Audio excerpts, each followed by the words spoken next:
The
Nathan Ivey Show is supported by listeners.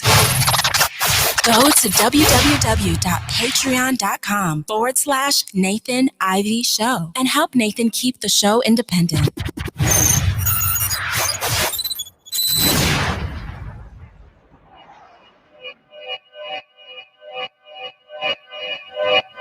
Yeah, talking to my mirror like I love you so much.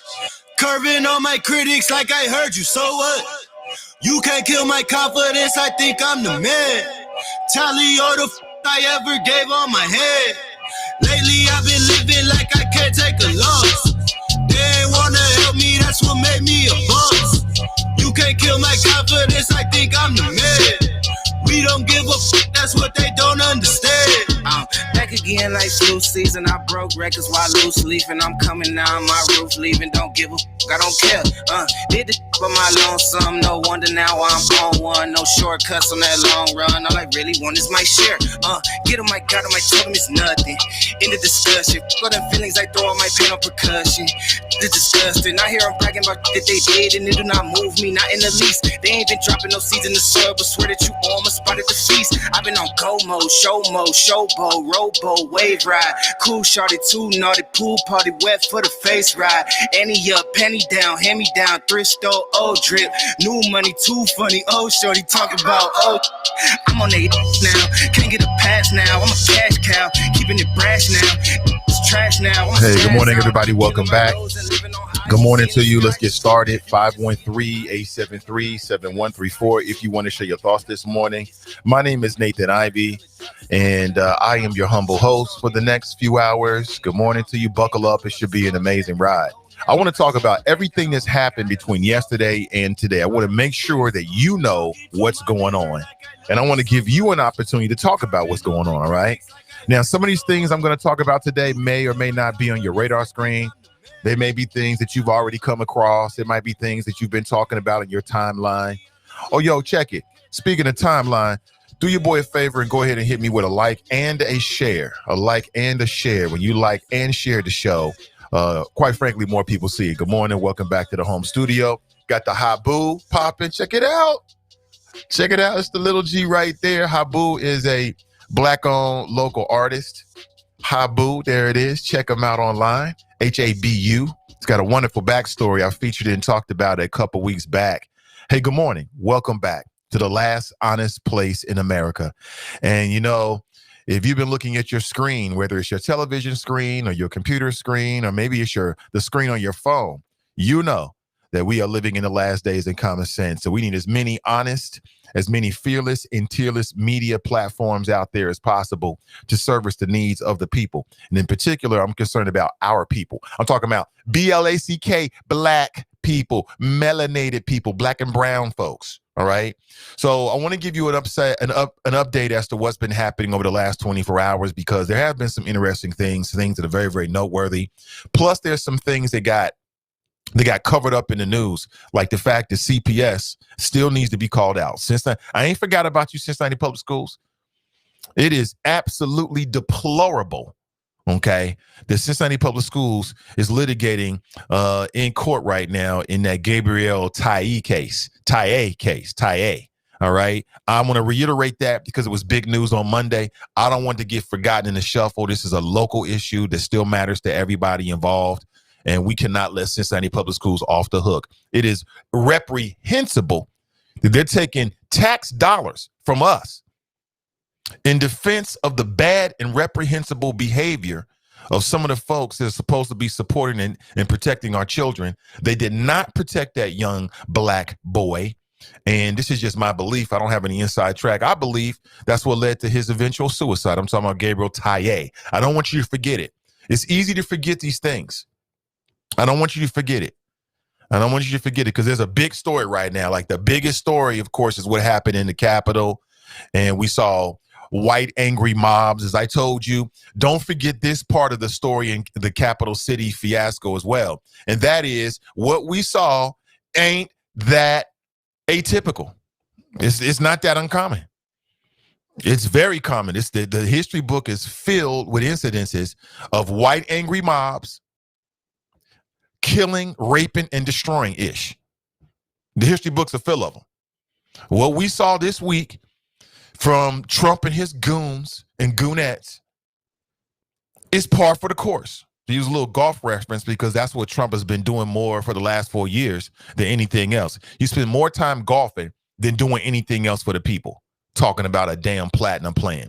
Speaking of which, I want to talk about the black agenda because there's some things that came up this week that cannot be forgotten. If you're someone who believes in the black agenda, a national black agenda, there has never been a better time to push that button. We are going to get a chance to see if the Democrats are truly committed to delivering equity, policy, and tangibles to us. I'm talking about black and brown folks. There's never been a better chance. Now is the time. Don't let these national Democrats say, we'll talk about it after the midterms. Oh, no, we won't. Because if you don't deliver for us, your midterm in 2022 is going to be different. It's going to hit a little differently. You know, you like this new majority you got, this super majority. The Democrats have the executive branch, soon to be anyway. The Democrats have the House of Representatives and soon to have a majority in the U.S. Senate. If they can't deliver some of the big ticket issues in terms of a black agenda with that kind of majority, it's never going to happen. It's never going to happen. And if you're someone who is a Democrat or, you know, you got some kind of inside stake, then you need to be telling them like, look, if you don't come through for black voters, then black voters are not going to show up for you. Simple as that. Simple as that. Also, authorities are still searching for Kylo Lattimore. They're still looking for this little boy. Where is he? Where is he? So there's a lot of stuff to talk about. Of course, a lot of things that are relevant. There's some things that may have been pushed to the side, like what's happening with CPS. I'm here to make sure we don't forget it. And reprehensible. Absolutely reprehensible. You remember what the judge said in that case? You probably forgot. I'm here to remind you. I don't want you to forget. I think it's important. Within the last 24 hours is being reported that a Capitol police officer died, raising the death toll to five. Five people died in the DC riot updates. That's not really a riot, though. I mean, to me, the language matters. That wasn't a riot. That was an insurrection. That was homegrown white domestic terrorism. Yesterday, Joe Biden gave an address to the nation. And I'll be honest with you, I was happy to hear the way he talked about it. Joe Biden, the president-elect, said what a lot of these media outlets are afraid to do. He called it what it is. He said, this is white domestic terrorism. I'm like, what? I'm loving it. Because, Trump would never do that. Trump would come out and say something like, well, there's good people on both sides. He was light on white supremacy from day one. From day one. I got a call yesterday from a black man talking about he don't want to be held responsible for voting for Trump. Huh? You responsible, bruh. Any black man or woman that voted for this idiot back in 2016 with all the information that we knew, like this was the grand poobah, the grand wizard of birtherism. What is birtherism? Birtherism was an attempt, really it was a racist Southern strategy, basically, to try to invalidate the presidency of the first black man ever elected the president, that's Barack Obama, by claiming that he didn't have a U.S. birth certificate. Any black professionals out there? Oh, they always trying to delegitimize you, right? Where you got your degree, what your experience is. They always trying to delegitimize you.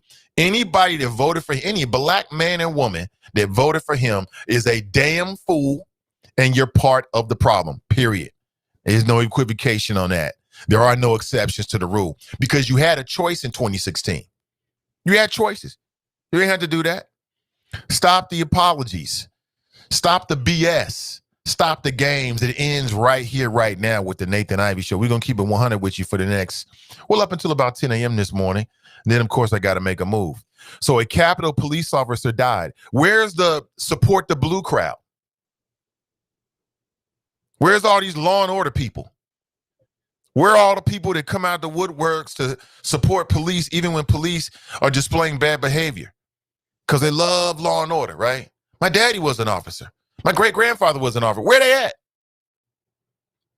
There's so many questions. How exactly, with all the defense mechanisms and measures and policies and procedures that they have and protocols that they have, how is it that so many people were able to storm the defenses and get inside of the Capitol building? The head of the Capitol Police has stepped down. He has resigned within the last 24 hours, just to give you an update on that. So it looks like he's taking some responsibility. He's like, I'm up out of here. And then what we're hearing now is that more and more people are resigning from the Trump administration. I don't give any of them any credit whatsoever. Betsy DeVos, Secretary of Education, she has resigned because she doesn't want to be associated. What? You never should have joined the administration in the first place. I don't give these folks no credit whatsoever. Mick Mulvaney has resigned. He was like the under ambassador or the ambassador to Ireland or something like that. He used to be the White House chief of staff. Talking about I can no longer in good conscience. You never should have been associated with this corrupt crime family from day one. I give them no credit whatsoever. These are nothing more than rats who are fleeing a sinking ship. That's all this is. These are rats fleeing a sinking ship. I got no respect for the lot of them, any of them, including local Republicans like Steve Chabot. I told you Steve Chabot was not a man of the people, but some of y'all in the 1st Congressional District is too caught up with the dumb shit. I'm sorry. Too caught up with the dumb-ish. I told you Brad Winstrup was not a man of the people. Run around signing your name to these initiatives to circumvent, to subvert the will of the people. How can you be a publicly elected official? I guess it's the glorious joys of a gerrymandered district, I guess, right? 513-873-7134. If you want to share your thoughts this morning, I want to hear it. Man, I got video of a bunch of stuff that's been happening over the last 24 hours. I want to share with you this morning so we can talk about this. There's been a big discussion about the 25th Amendment, which is members of a cabinet of any particular administration can evoke the 25th Amendment if they feel as if the president is either one or two or three things. As I understand it, again, if you got more information, share it with me. 1 is unfit. 2 is physically incapable of performing the responsibilities of the office of the president. And it's so interesting because we came into the administration, people was talking about evoking the 25th Amendment. And I don't know, I mean, I'm kind of on the fence about it. But I'm leaning toward, yeah, they should do it. And I'll tell you why. Because as I understand it, if in fact Trump is impeached, and nobody can tell me, well, they don't have enough time. Man, knock that off. When this government wants to get something done, they can get it done. We don't have enough time. It's only 13 days. How long did it take them to start the Supreme Court confirmation hearing? They got that shit done in 2 weeks. They can get it done. I don't want to hear that nonsense, man. Never again can they tell us that we just don't have time, please. If there's something that they want to get done, they can get it done, period. Simple as that. Look at what they did. Look what Mitch McConnell did with the Supreme Court, the nomination process. Man, it was the fastest ever. It was like 2-3 weeks. Boom, we got a new Supreme Court justice before the election. Before the election. And see, now we're understanding why they did it before the election. Because had they lost the election, it would have been even worse in terms of the way the public would look at it. Don't forget this, man. Don't forget this.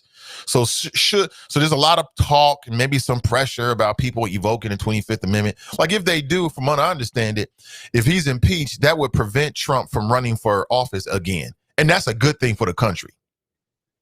Trump should not be allowed to run for president ever again because the process of him running will incite the goons and the goonettes. That's the only way Trump knows how to do it, is dividing people, us against them. That's the only style he has. That's the only trick in his bag. You know what I'm saying? He's political David Copperfield with one trick.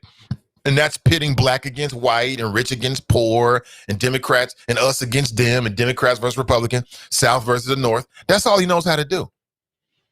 That's all he knows. Now, from a media perspective, I'm here for all of this. I'm here for all of this. From a country perspective, not so much. Not so much. So they decide to take it that way.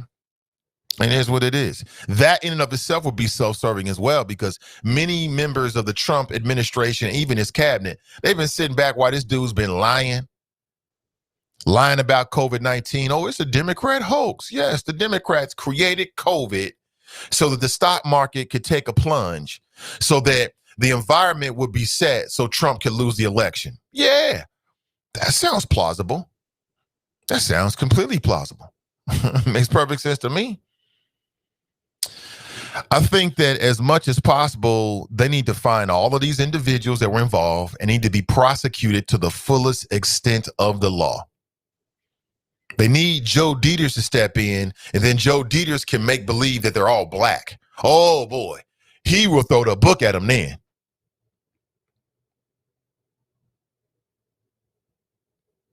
Have Joe Dieters do the prosecution, and he can make believe that Black Lives Matter protesters or activists. Oh, my God. Then the TNT is going to come out.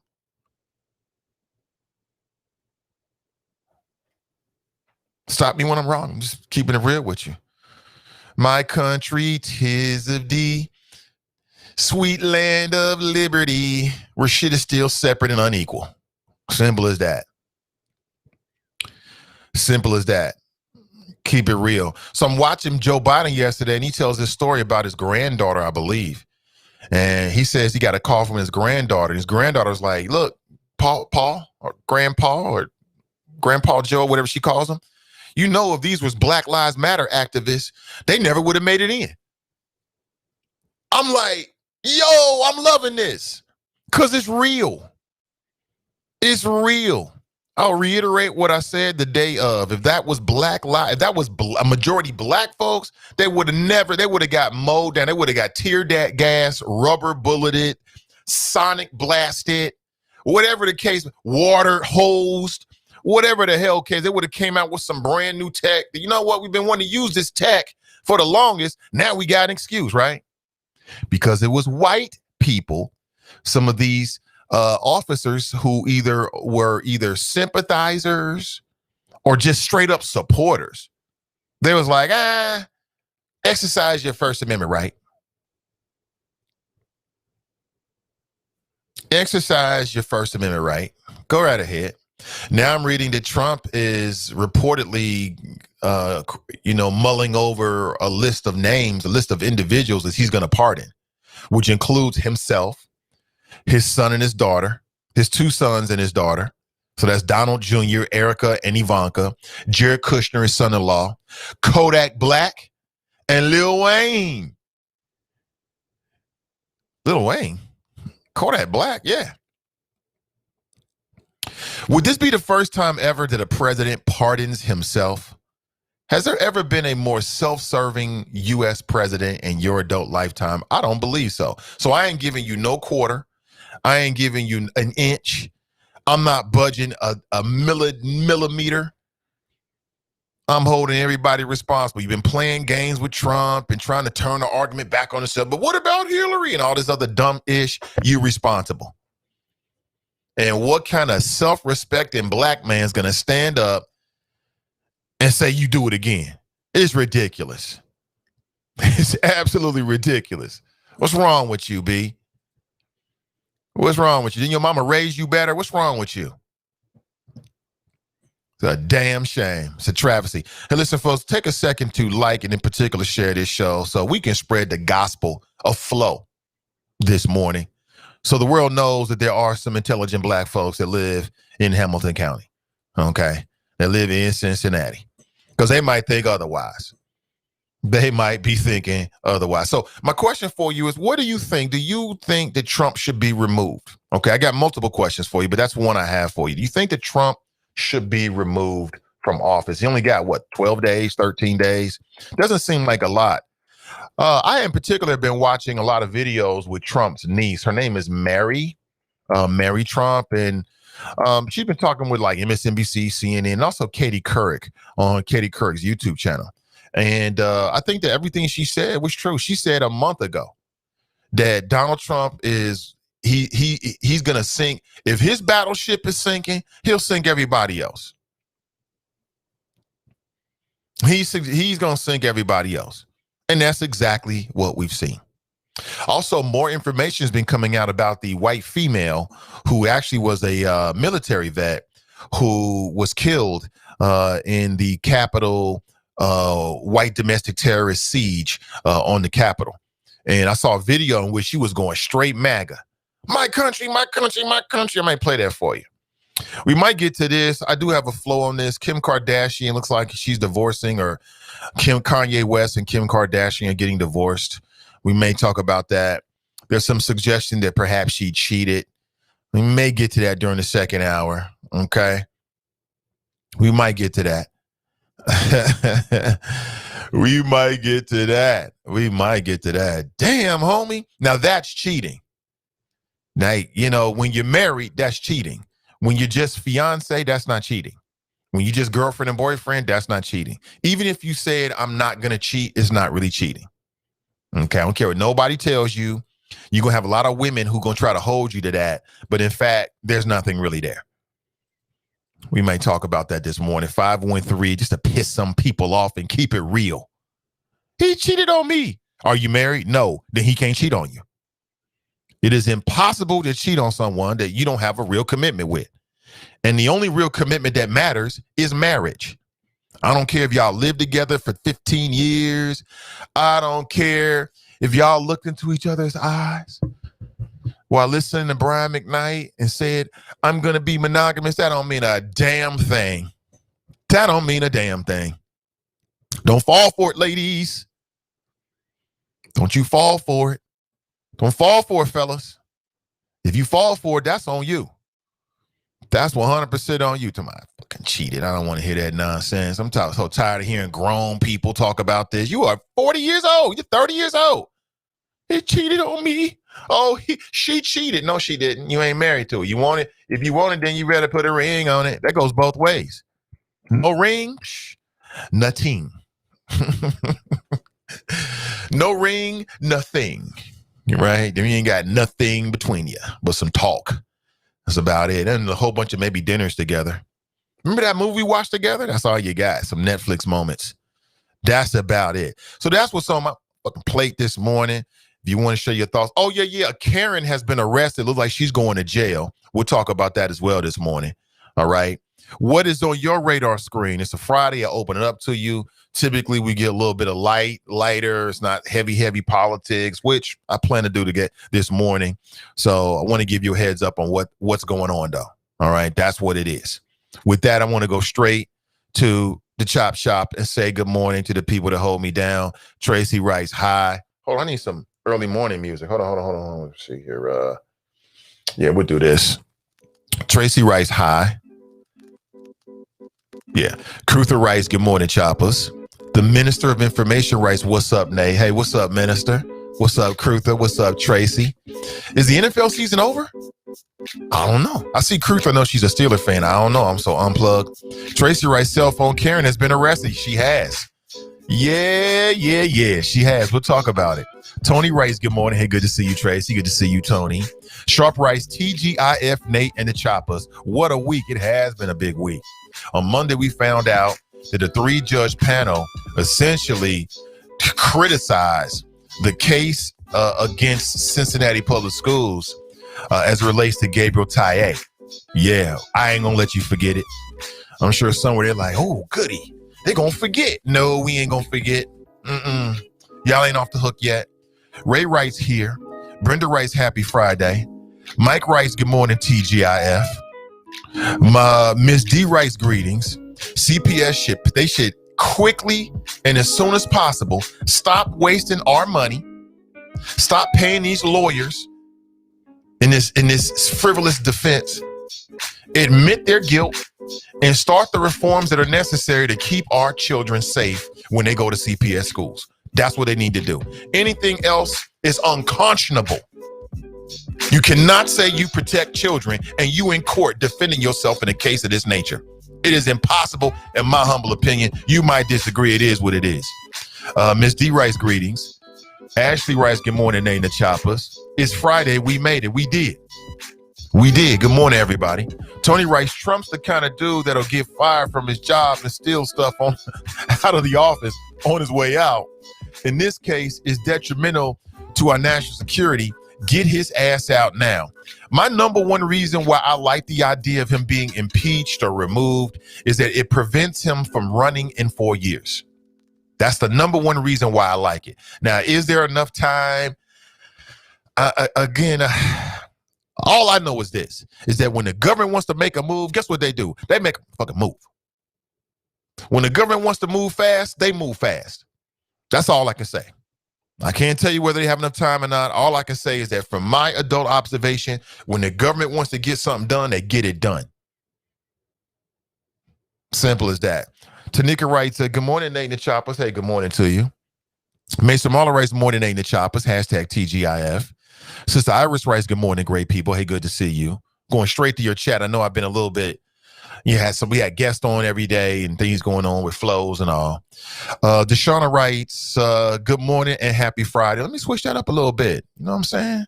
There it is. Good to see you. Happy Friday to you as well, Deshauna. Thank you for being here. Brian writes, good morning, all. These politicians disavowing themselves from what they created is almost comical. Ain't it, though? It is almost comical. It is hilarious. I went online to some of our local Republicans, and they were all like tweeting things like, I went on Twitter to the various pages of local prominent Republicans, right? Some of these people that's been either silent or cheerleaders.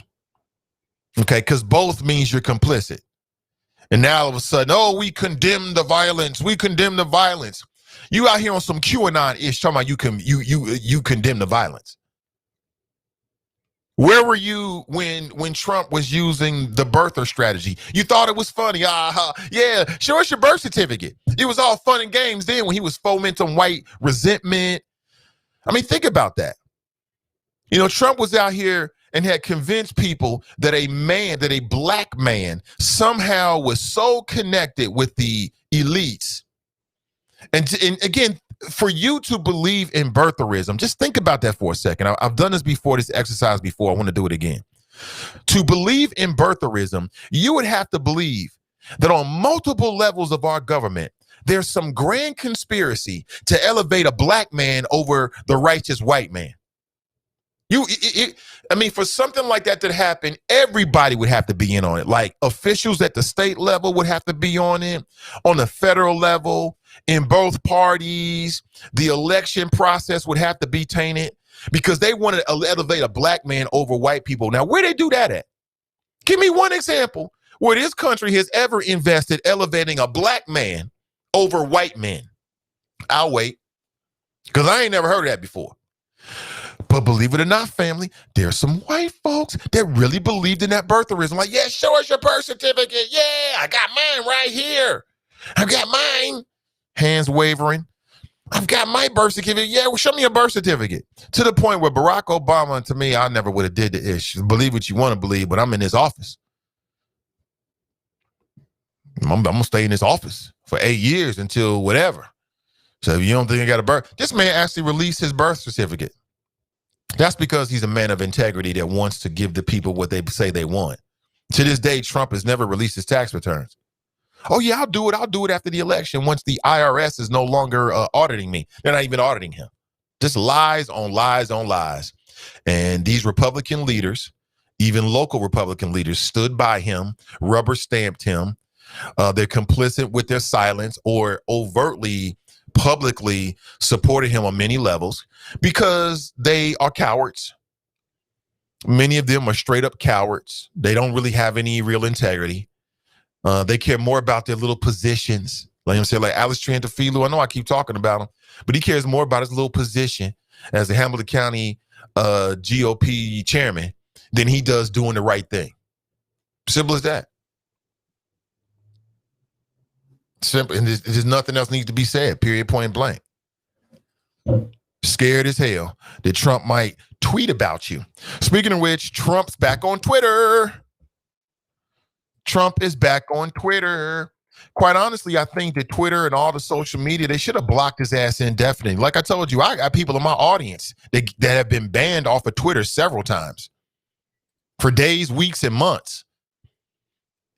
And they don't have anywhere near 88.7 million followers like Trump does. So why is Trump allowed to get back on Twitter? He don't deserve it. You don't have a right to be on social media. Just like you don't have the right to call into a radio station. You don't have no right. They offer the opportunity, but it's not a right that you have. They can take it away as soon as they offer it. You ain't got that. Let me play this for you because it is news. Yeah. Here it is. Check this out. Democracy. To those who engaged in the acts of violence and destruction, you do not represent our country. And to those who broke the law, you will pay. We have just been through an intense election and emotions are high, but now tempers must be cooled and calm restored. We must get on with the business of America. My campaign vigorously pursued every legal avenue to contest the election results. My only goal was to ensure the integrity of the vote. In so doing, I was fighting to defend American democracy.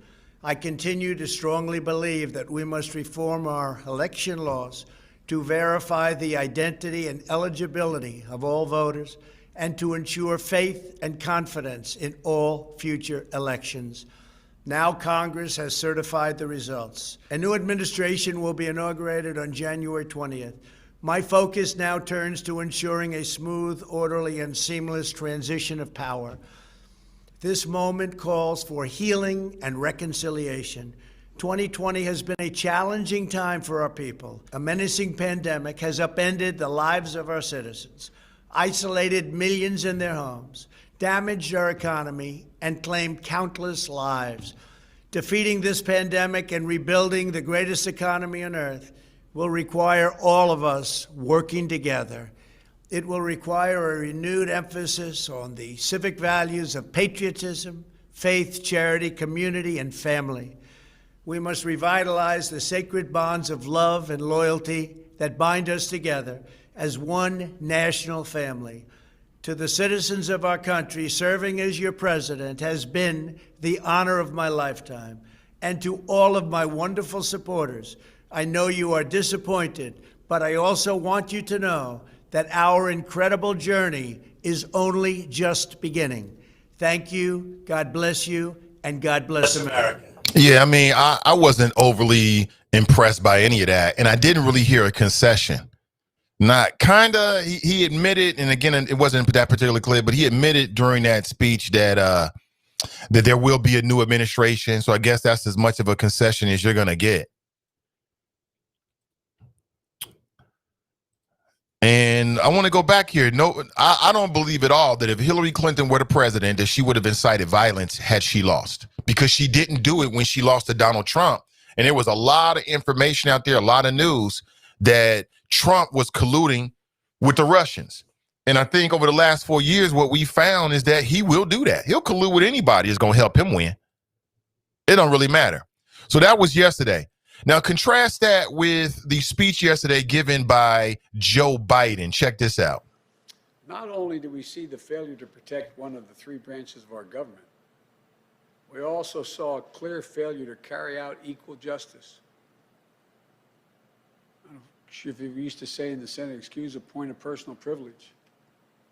A little over an hour and a half after the chaos started, I got a text from my granddaughter, Finnegan Biden, who's a senior in her last semester at the University of Pennsylvania.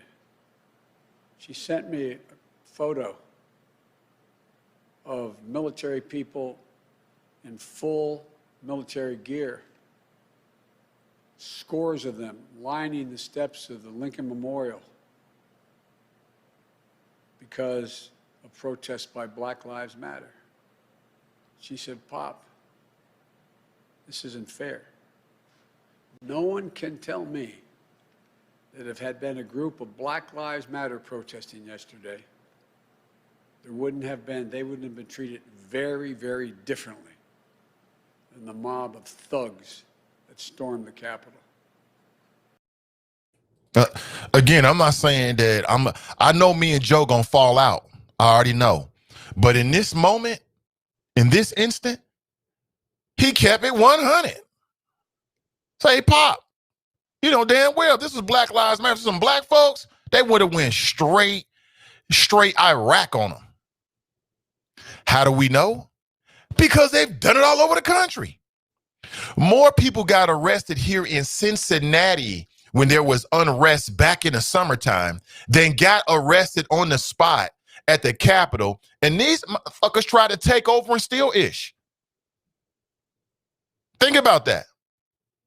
More people got arrested in Cincinnati, Ohio for their largely peaceful protests. There was some unrest and some broken buildings here or there. That's going to happen. You know what I'm saying? A riot is the language of the unheard. Like the Reverend Dr. Martin Luther King said, he's absolutely right. So, hey, that's what insurance is for. You know what I'm saying? If business owners don't want that to happen, then raise your voice and lift your voice in unison when you see bad things happening to the people, and it won't happen. I'll say it again. If those are black folks, they never would have got that close. It would have been rubber bullets. It would have been the sonic weapons. That, they have these sonic weapons that are like mass crowd control, render you incapable of even moving. It would have been black helicopters. It would have been mofos with masks on. Like all over the country, we've seen peaceful protesters get dealt with like they were invading forces from North Korea. Except this week on Wednesday. Then it was like, hey, come on in. Yeah.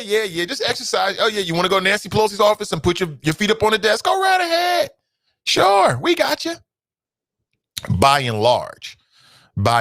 So, that's the kind of leader we need. We need a leader that's going to keep it real. It's going to keep it 100 about what actually happened. Because that's the only way we're going to get to a brighter day, if in fact that's even possible. I'm not even sure that's even something we can even attain. Let's keep it real. And the other thing we need to keep it real about is, and I love the fact that I've seen this in multiple media reports. The other thing we got to keep it real about, my family, is that this is not uncommon. This is America. This is America. What we saw this week at the Capitol is how this country was founded. That's how they stole this country from the Native American. I'm going to keep saying that over and over again. That's the reason why collectively black folks economically are in the place that they in, because of what we saw this week. That's what white folks do. That's what they've done. I'm keeping it real. You may not like it, but I'm keeping it 100 with you. I know some of my white listeners are going to be like, I'm getting uncomfortable. Well, hey, don't blame me. Blame them. It is what it is. It is what it is, my friends. I didn't set the rules. I'm just telling you what the rules are. My country, 'tis of thee on full display. the double standards, and when white people get in their feelings, it's what they do. They want to get violent. Y'all living too good over there. Any little thing happens, like, oh my God, a branch fell on me. I think a black man threw this at me. Get the pitchforks, Cletus. Right? It's what happens. He did what to you? He touched you. Oh, we're going to have to burn down your whole economic center. I'm keeping it 100. You know, it's true. I'm not going to let you off the hook, America. I'll let some other people do that. I'll let other people let you off the hook. Me, I'm going to keep you accountable. This is America. What we saw this week is America. It's as American and even more American than apple pie and baseball. This is how we got here. Simple as that. Anybody that argues against that, I mean, you're welcome to, but I changed my perspective on it. I mean, you can call in and say what you want to a point. You know what I'm saying? It's all gravy. It's all Gucci, but I'm going to stand by that. I'm going to stand by that 100%. It wasn't, I hate the Capitol riot. It's not a riot. It was an insurrection by white domestic terrorists, largely. I did see one brother there. Yeah, I saw one brother like, is this the right place for me? Should I be here? Yeah, damn fool, no. No, you should not. Good morning. I'm back inside the chop shop this morning. Dante writes, good morning, everyone. Did y'all see the video of Trump's watch party? I did see the video of Trump's watch party. It was a short video. Really wasn't a whole lot to it. I think Donald Jr. was holding the camera. You could see Trump standing there and he's watching a couple of screens and watching everything that was happening. And that's all I saw. Did I miss something? If so, please hit me to the game. Hit us to the game. Mike writes, Colin Powell stood out here tap dancing on CNN, asked if the results would have been different if the Capitol, if it was Black Lives Matter. And he says, I don't know. We got to be careful. WTF. See, damn, Colin? He said, I don't know. See if you wonder can see this. Mason Muller writes, Joe Biden said what needed to be said. Tony writes, they have heat guns too. They would have lit up Black Lives Matter. You're right, they do have heat guns. They got all this fancy weaponry and defensive weaponry. None of it was used. Why? Because they sympathized. You know what I'm saying? They looked out to the crowd and saw their brothers and sisters and mothers and fathers and nieces and nephews and neighbors and children. And, you know, it stopped them from acting. And I think I won't be surprised if we find out that it was a straight up inside job in the sense of not only were there some sympathizers on the Capitol Police Force, but probably through the entire chain of command, there were sympathizers, if not undercover supporters, who were like, yeah, we're going to show you. We're going to show you. Yeah, let them in. We're going to show you. Yeah.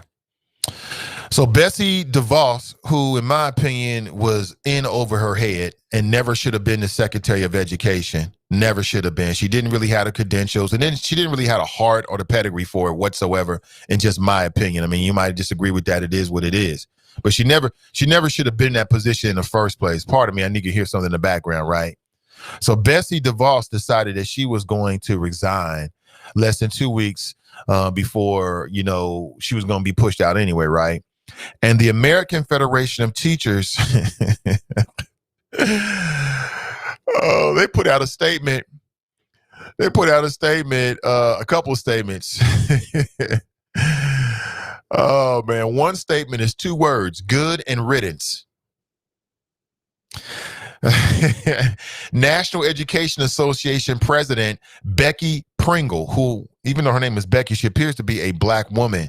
She also called out Betsy DeVos, and she put on Twitter, her complicity, cowardice, and complete incompetence will be her legacy.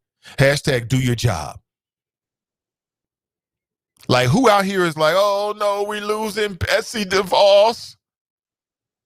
This woman wouldn't even consider foregoing student loans. She lifted protections for transgender and gay students. I mean, just a little bit. She went along with every little goofy ass anti-will of the people policy that Trump came up with.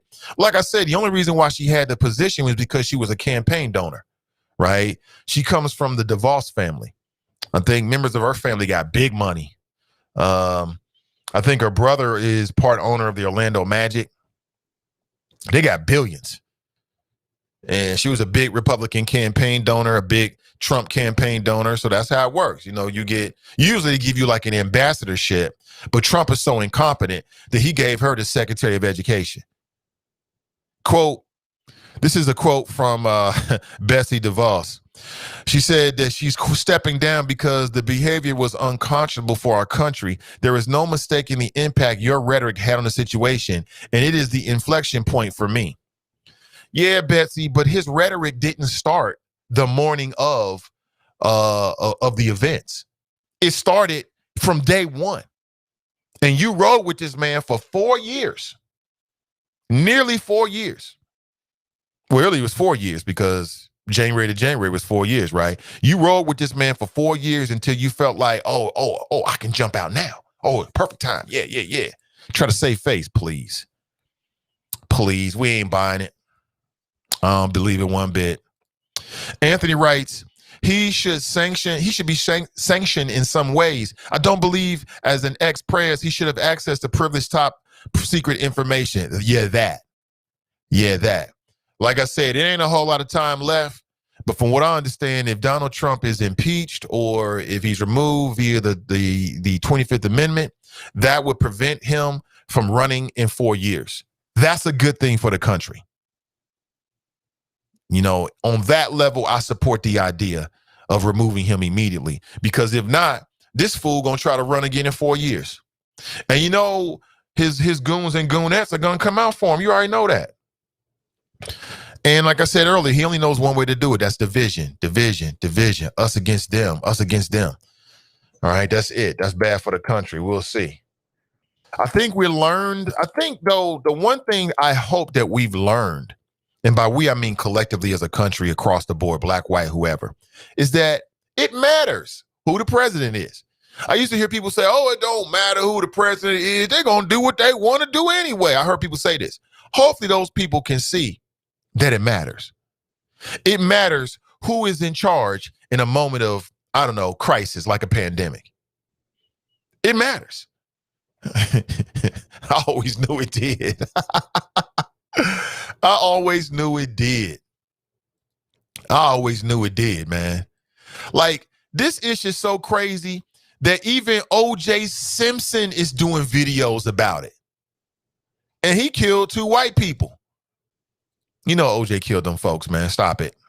Stop it. Yo, O.J. was guilty. He did it. Oh, my ex-wife? You gonna be with my ex-wife? He got in his feelings with Ron and Nicole and did the dirty. That's what I think. And if he didn't do it, he was standing right next to the people that did it. Check out O.J. Simpson and what he had to say. Check this out. You know, I've been in the legal system and I've had verdict that I didn't agree with, but I... Wait a minute. Wait. You've been in the legal system? When? Do tell. O.J. said he's been in the legal system. Nuh-uh. I don't remember that. When was O.J. in the legal system? What's he talking about? believe in the American system. I believe in the jury system. So I felt I had to honor it, and I tried to honor it as best I could, and then move on. And I can't believe that we have people who are trusted in really making the jury system, working in the jury system, that is not honoring the jury system, not honoring the decisions of some of our federal judges. And that, I don't know, that makes me sad. I watched a guy in the midst of a felony sit at the desk of Pelosi with his feet up and have the gall to take a picture and put it on the internet, I guess. At least the guy that was in the vice president's chair wore a mask. But I know this, that was a felony. They were destroying property and stealing things. And during the midst of this felony, somebody was killed. The law is pretty specific about things like that. So I'm interested to see, is it truly justice for all, and what our government is going to do about it. I'm sure it's going to get pretty serious. I'm just saying. Take care. You know, I've been in the legal system. He said, I've been in the legal system. Really? I mean, he is an expert at being in the legal system. What? OJ, have several seats, man. Now, he's right, but have several seats. Great message, wrong messenger, bro. Because you killed 2 white women and got away with it. I believe in the jury system. I bet you do. Because you played the race card successfully and got off. And you had the right, it was the right legal team at the right time, and he got off for killing those 2 white folks, Ron and Nicole Goldman. Nobody could tell me otherwise, man. I know he did it, and if he didn't do it, he was standing right there when it happened. Got DNA evidence everywhere. That's what happened. They wasn't trying to frame no damn OJ. The cops love OJ. They used to go to his house and party and do coke with him and run after the thoughts. OJ was one of them. There might have been some resentment because he was married to a white woman, though. You never know. Some of these white males getting their feelings on the low, so I don't know about that one, but that's OJ. He said, yeah, I got some experience with the legal system. Really? When? What happened? Never heard of it. What the fuck is going? We are in the final stretch of common sense. Not the last days, the final stretch. It's all downhill from here. Crystal writes, good morning, Nate the Choppers. Maurice writes, glorious resurrection. In the words of Malcolm X, the chickens have come home to roost. Uh-oh. Yeah, I got him in trouble. Didn't you say that about JFK? The minister got pissed. We told you not to be talking about that white man. They love him. You gonna bring the heat down on us, Malcolm? Brother Malcolm? Crystal writes, they got me on Facebook jail. But good morning, Nathan Choppers. YouTube it is. They got you on Facebook jail? Like I said, I know people that go to Facebook jail and social media jail all the time. Trump's out here with 80-something million followers telling lies. And the social media industry allowed him to do it. They should have cut his ass off when he was doing the birtherism. But they thought it was funny. They think it's funny, right? It's like, oh, well, what's it going to harm? Huh? They should have cut his ass off when he started telling lies about COVID-19. Oh, it's a Democrat hoax. Oh, it'll go away. Just put a little cocoa butter on it. It's like a rash, a really, really minor rash. Matter of fact, check that. It's not a rash. It's just a blemish. Put some cocoa butter on it. It'll go away by the next day, right? When he started telling lies like that about COVID-19, they should have cut his ass then, but they didn't. They all complicit. They all complicit. Complicit. Buckeye Alicia writes, happy Friday in the Choppers. Damn, they got you on Facebook jail for how long? We about to get popping. Jane writes, good morning. See, it's unfair. Ballhead writes, good morning. Happy Friday, y'all. Good morning to you. Carmelita writes, good morning, Nate and the Choppers. Charles writes, Grand Risings, Nate and the Choppers. April writes, blessings. KR Mitchell writes, good morning, TGIF. Billy writes, morning, fam. Good morning to you. Good morning to you. Gordon's in the house. He writes, good morning, Cincy. Hey, good morning to you, Gordon. Maurice writes, the situation in D.C. is a prime example of so-called white supremacy. Some people call it that white fragility. What's the term I'm looking for? I'm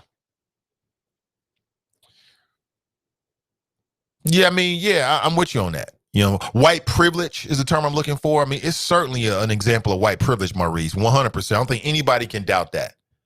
They had the privilege of committing violence in the state capitol and not being mowed down on the spot. Yeah. C. Smith is in the house. She writes that damn statement was so fake, obvious as hell that he didn't write one word of that speech, and he doesn't believe anything he said. Exactly. Talking about Donald Trump at 100%. 100%. Here's what we need to do moving forward. Because I've spent nearly an hour now talking about what has happened. But here's what we need to do moving forward, family. All right? And it's going to sound like a broken record because despite what happened in D.C., it really doesn't change what our agenda is. Okay. I'll say this again. If you're someone who supports a black agenda on a national level, there has never been a better time. This is the time to push it. Why? Because we are 2 years removed, 2 years away from a midterm elections in which the Democrats, just based upon available information, that would be history. The Democrats have a very good chance of losing their majority. Typically, what we've seen from the American electorate is that when one party has a majority or one party has a lot of power, typically the next election, they lose that. You know, it's just something about the electorate. They like the balance of power, but it doesn't have to be that way. If the Democrats want our votes, which our votes, the black vote, was so instrumental in allowing Joe Biden to win the primary and then helping Joe Biden beat Donald Trump. It was the black vote down in Atlanta and black people all over the country to help to deliver that. If they want us to turn out for them in 2022, they got to give us equity, policy, and tangibles before 2022. Okay, so we know for a fact that the CBC, that's the Congressional Black Caucus, has what some folks might call a black agenda or a list of policy and priorities that will directly benefit the black people that live in this country. We also know you got folks like Ice Cube, you got folks like Black Futures Lab, you got Black Lives Matter, you got now P. Diddy's involved as well with this new black party, right? You got all of this energy out there. And the Democrats now have the power to put it in place. At the very least, it should come up for a clean vote, a clean vote. Don't start attaching black agenda items to things that you know are going to kill it. A clean vote on these agenda items is at the very least what we should expect from the new Democrat supremacy or supermajority. If they can't give us that, then why should we vote for them in 2022? I can't think of any good reason. Now is the time. The Democrats have, and again, this narrow, it narrowed a bit with the last election in November of 2020, but the Democrats have a majority in the House of Representatives. They now have the tiebreaker and also the Senate majority with all of the rules they go along with that, right? So now Chuck Schumer can decide what comes up for a vote the way Mitch McConnell used to. I'm so glad that Mitch McConnell's no longer the Senate majority leader. I remain so damn sick and tired of looking at this man. I am so happy. Can I get an applause on that? Thank you, Black Jesus. Okay, thank you for that. And they also have the executive branch. So there are no excuses. There are no excuses. Now, is it going to be as simple as that? No, because the Democrats could have more of a majority in the House of Representatives, and they don't even have a majority. Really, it's a tie, but they have the tiebreaker in the U.S. Senate. So what does that mean? That means it's a real premium on each and every member of the caucus. Each and every member of the Senate caucus, can be a problem. So Joe Biden is going to have to negotiate the progressive wing, the centrist wing, the moderate wing, and also those people who are less progressive or blue dog Democrats, as they call them. Right? He's going to have to navigate all of that. But damn it, that's what you said you wanted to do. You said you wanted the majority to get your agenda items put in place. Then let's see it.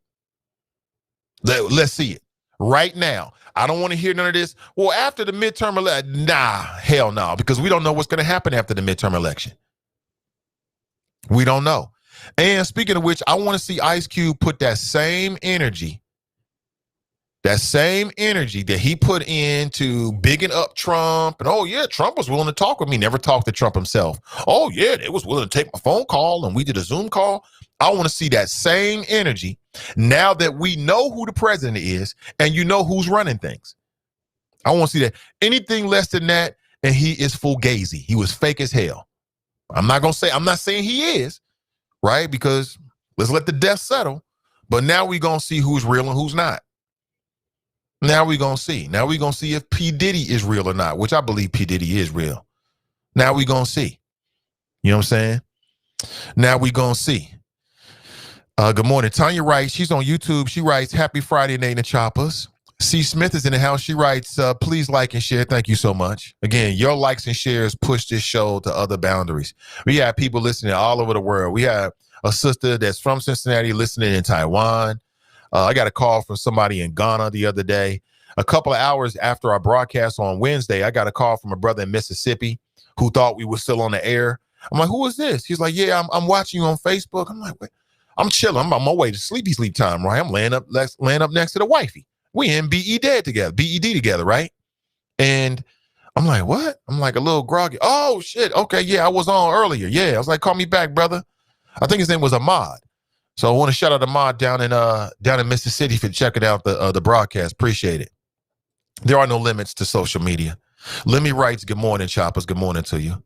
LaShawn writes, they were white. They weren't a threat. America KKK's bias was on full display for the entire world to see. Yeah.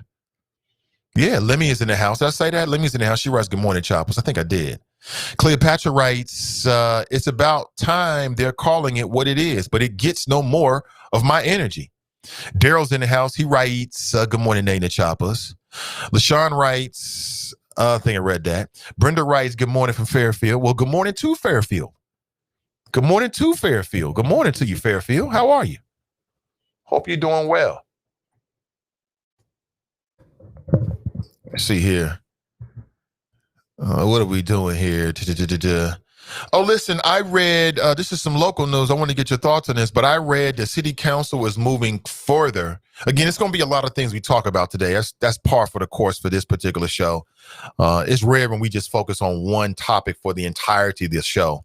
I usually break it up by 30-minute increments or 15-minute increments, but, feel free to talk about anything that you hear me bring up, okay? Feel free. And also, there might be some things on your radar screen that you think are important to the audience. Feel free. I'm open to it. But I read that within the last 24 hours, the city council took the next steps to rename Reading Road. Y'all down with that? And they're going to rename Reading Road, get this, Barack Obama Avenue. What? Oh, my God. What? Barack Obama Avenue. Y'all ready for that? Barack Obama Avenue. Oh, no, I think I like that. Here it is right here. Cincinnati to rename Reading Road, President Barack Obama Avenue. I think I like that. Now, it's not going to change the world or anything like that, obviously. But, Ronald Reagan was one of the worst presidents in human history. And he got streets and stuff named after him. You got the Ronald Reagan, highway and all this kind of stuff. He was a terrible president that lied to the people about Iran-Contra. We did not buy weapons. We did not trade weapons. And 2 days later, unbeknownst to me, we did. Yeah, right. Knock it off. Remember Reaganomics? Terrible for our community. Remember what happened? The explosion of drugs in our community, partly put there by the CIA, using Freeway Ricky and other people, and it was taking that money and then buying arms for the Contras. You remember all of this? Yeah, that was Reagan. One of the worst presidents in our lifetime. He got all kind of stuff named after him. We need some Barack Obama stuff. I'm with that. And Reading Road, I'll say it again. When Reading Road is electric and vibrant with business, from downtown all the way to the end of Reading Road, because Reading Road is a very, very, very, it's an artery. It's not even main vein. It's an artery here in the city of Cincinnati, right? Reading Road is very, very, very, very central to a lot of stuff that goes on here. When Reading Road is electric and vibrant all the way through Reading Road with businesses and shops and people walking and doing all that kind of stuff in a safe manner, the city of Cincinnati is going to be in a better place. But I want to get your thoughts on that. Are you in favor of this?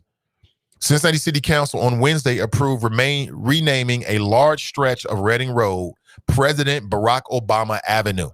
The move is to honor the 44th president who became the first African-American elected to serve the highest office in the country. Council members Jan Michelle Kearney and Wendell Young submitted the motion to rename Reading Road for the entire stretch within the Cincinnati city limits, from downtown north to the city's border at the community of Reading at Galbraith Road. So I know exactly where that is.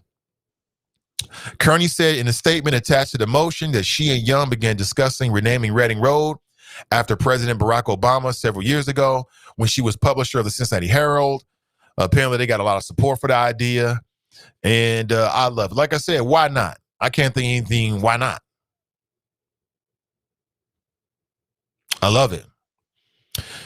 We are thankful to Caleb Price for his leadership and being the impetus behind this project and for letting us see the importance of shining a bright light in the middle of a storm. So shout out to Caleb Price, because as I understand it, he was the one who came up with the idea and then took it to council. And then you had those two African-American, those two black members of city council, and black people on council was a dwindling thing. We took a big step back with Jeff Pastor and his replacement. Took a big old step back.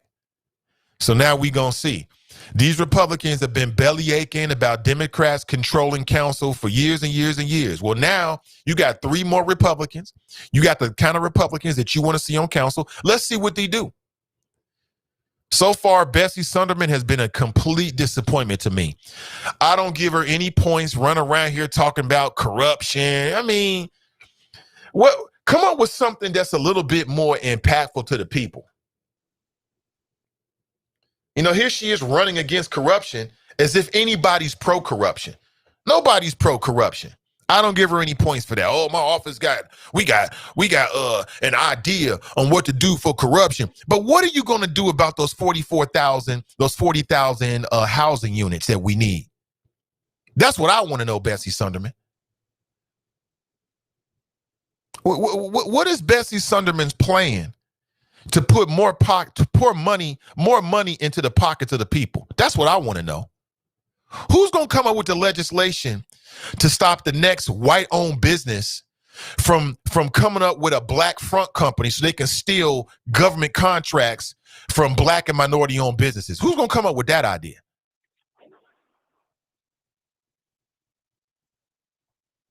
So I don't give Bessie Sunderman no props whatsoever. I mean, it's the easiest thing in the world. These scandals happen. People get caught doing dumb-ish, and now you want to run on that? I don't got no I don't got no real respect for it, but I mean, it is what it is. It is what it is. Let's go back to the phones. Good morning, or to the phones for the first time this morning. Good morning and welcome to the show. Good morning, Mr. Ivey. Again, I am honored to be the first call of the great Nathan Ivey Show, heard across this great suited plane. This is your West Side Connection. Drop Squad 52, dropping science to anyone who wants to catch it. Trust but verify everything. Now, Mr. Ivey, I heard you quoting some of the possibilities that could occur in the United States Senate and Congress in this coming new administration. President Joe Biden and Vice President Kamala Harris. I just want to let the people know, and I know everything I'm getting ready to say is going to be verified, but I posted it in the Chop Shop. Long live the Chop Shop and the Choppers. We ain't going nowhere. But Mr. Ivey, let me read this. There is no written roadmap that the Senate leaders must follow in a tied chamber. However, there are historical precedents. The primary precedent is 2 decades old. A power-sharing agreement was negotiated between the 2 party leaders in 2001. So, Mr. Ivey, I just want to let all the Black Democrat voters out there who are listening to the Nathan Ivey Show right now to don't be scared, but just be ready when all the equity and the tangibles that were spewed out of the mouths of the Democrat candidates and, of course, President-elect and Vice President-elect during the Democrat primaries. Things like free college, things like $1,000 a month check, things like free daycare, things like abolishing ICE, things like defunding the police, things like reparation committees. Any of those things, most of those things will require 60 votes in the Senate unless they change the filibuster rule, which means you only need a simple majority, which is 51. So if it's a major piece of legislation, Mr. Ivey, the desperate Democrat Party will need more than the 4 rhinos. They're going to need 10. They're going to need 10 rhinos. That's if they can keep their moderates like Joe Manchin, Connor Lamb, Katie Porter. If they can keep those moderate Democrats to go along with this progressive agenda that they're just salivating at the mouth to get Sleepy Joe to just shut up and just step to the side and let Obama get a do-over and commence the beginning of his 3rd term. So I just want to put out that public service announcement, Mr. Ivey, because you kind of set it up to let everybody know that the first piece of legislation that Joe Biden passes with that simple majority, 51 votes, he better be very careful because there's a whole lot of Democrat constituents that are lining up right now because the rhetoric related to the Capitol riots 2 days ago, they're using Black people again by saying, oh, if it was Black people, if was a fifth, we'd all be drunk. So again, it's political rhetoric to use Black people again. And they're going to do it again, Mr. Ivey. And that's why I can't wait. I cannot wait until January 21st, because everything we see and hear right now, it will be Joe Biden's America. You got anything for me before you hang up on me? Yeah, I'm not going to hang up on you. Yeah, I mean, Okay. I want to give you an opportunity to disavow Trump. Now, for the last few I already years, did that. I'll do it again. Yeah, for the last few years, I disavow Trump. What else you want me to say? Yeah, I disavow. What else you want me to say? I've been saying it from day one, Mr. Ivey. And I want you to also say it was a mistake for you to even vote for him in the first place back in that 2016. ain't happening. That ain't happening. That ain't happening because you already know how I roll, Mr. Ivey. But I get it. You the host. This is your show. This is the Nathan Ivey Show. But one day, it's a strong possibility that there could be a new show out there. Okay, so and the show could be the voice of a certain segment of our society that gets destroyed and vilified by its own people, not the white racist enemy, but this group of people whose voice has been muffled, has been destroyed, has been covered, has been dropped. That voice may become very, very vocal in 2021. Oh, I love it. To hold the Democrat Party, led by Joe Biden and Kamala Harris, to hold them accountable. So I make a prediction, Mr. Ivey, that what's happening in the Democrat Party, as far as their base and their constituents, which you pointed out many times, that there has been a steady decline of the Black vote within the Democrat Party. And because of our mainstream media, the willing accomplice of the Democrat Party, no one's reporting, Mr. Ivey, that Joe Biden got less of the Black vote than Hillary Clinton did. Well, then how do you know about less than Barack Obama. Well, Mr. then how do you know Ivey, about it? If nobody's reporting it, how do you know about it? Because I trust but verify, Mr. Ivey. So somebody reported it, and you read it. No, it's not Mr. Ivey. No. See, there you go. There you go. Talking just sense. Because a citizen types in a search and they have to go 10,000 entries down to find what they're looking for, that doesn't mean that the story is being reported. That means that That's the story exactly is what it being means. buried. That's exactly that means the story is being buried. Okay, Mr. Ivey, here's a perfect example. Today on your show, did you or did you not tease the relationship or the problems within the relationship of Kim Kardashian and Kanye West? I did. Did you not tease that? And when you teased it, when you tease it at the top, where did it end up? Where is it at? You told everybody. Oh, I'm going to put this out here, but I may not get to it until 2 hours or maybe not even at all. So are you going to say you reported on the Kim Kardashian story? No, you didn't. You buried it. Yes, I did. So Drop, listen. Okay, thank you. Whether it's on the first page or the second page, when you do a Google search and a news article comes up, that means that somebody reported it, just so you know, bro. Mr. Ivy, see, I hate when you insult my intelligence like that, but I get it. I ain't mad at you. I ain't gonna go off on you like my brother. Shout out to the All Middle Fame, Rothstein, doing this thing, sports investing. I ain't gonna get mad, Mr. Ivy, because I love it. Because everything, and I give you the shout out, all your shows are archived, Mr. Ivy. I went back and listened to the show the first, I think it was a couple of days after January 20th. And again, Mr. Ivy, I love your show. I'm learning a lot from your show as far as how to be a person behind the mic instead of a caller. So I appreciate everything you do. But Mr. Ivy, that public service announcement I made, you know what's going to happen, Mr. Ivy. We already know. Joe Biden, what is he going to do for his first piece of legislation? He can't put something out that's going to require 60 votes. Well, he can if he can get 60 votes. Like the first thing Chuck Schumer's going to bring up is going to be more money for the coronavirus stimulus checks. Mr. Ivy, he may not even get that.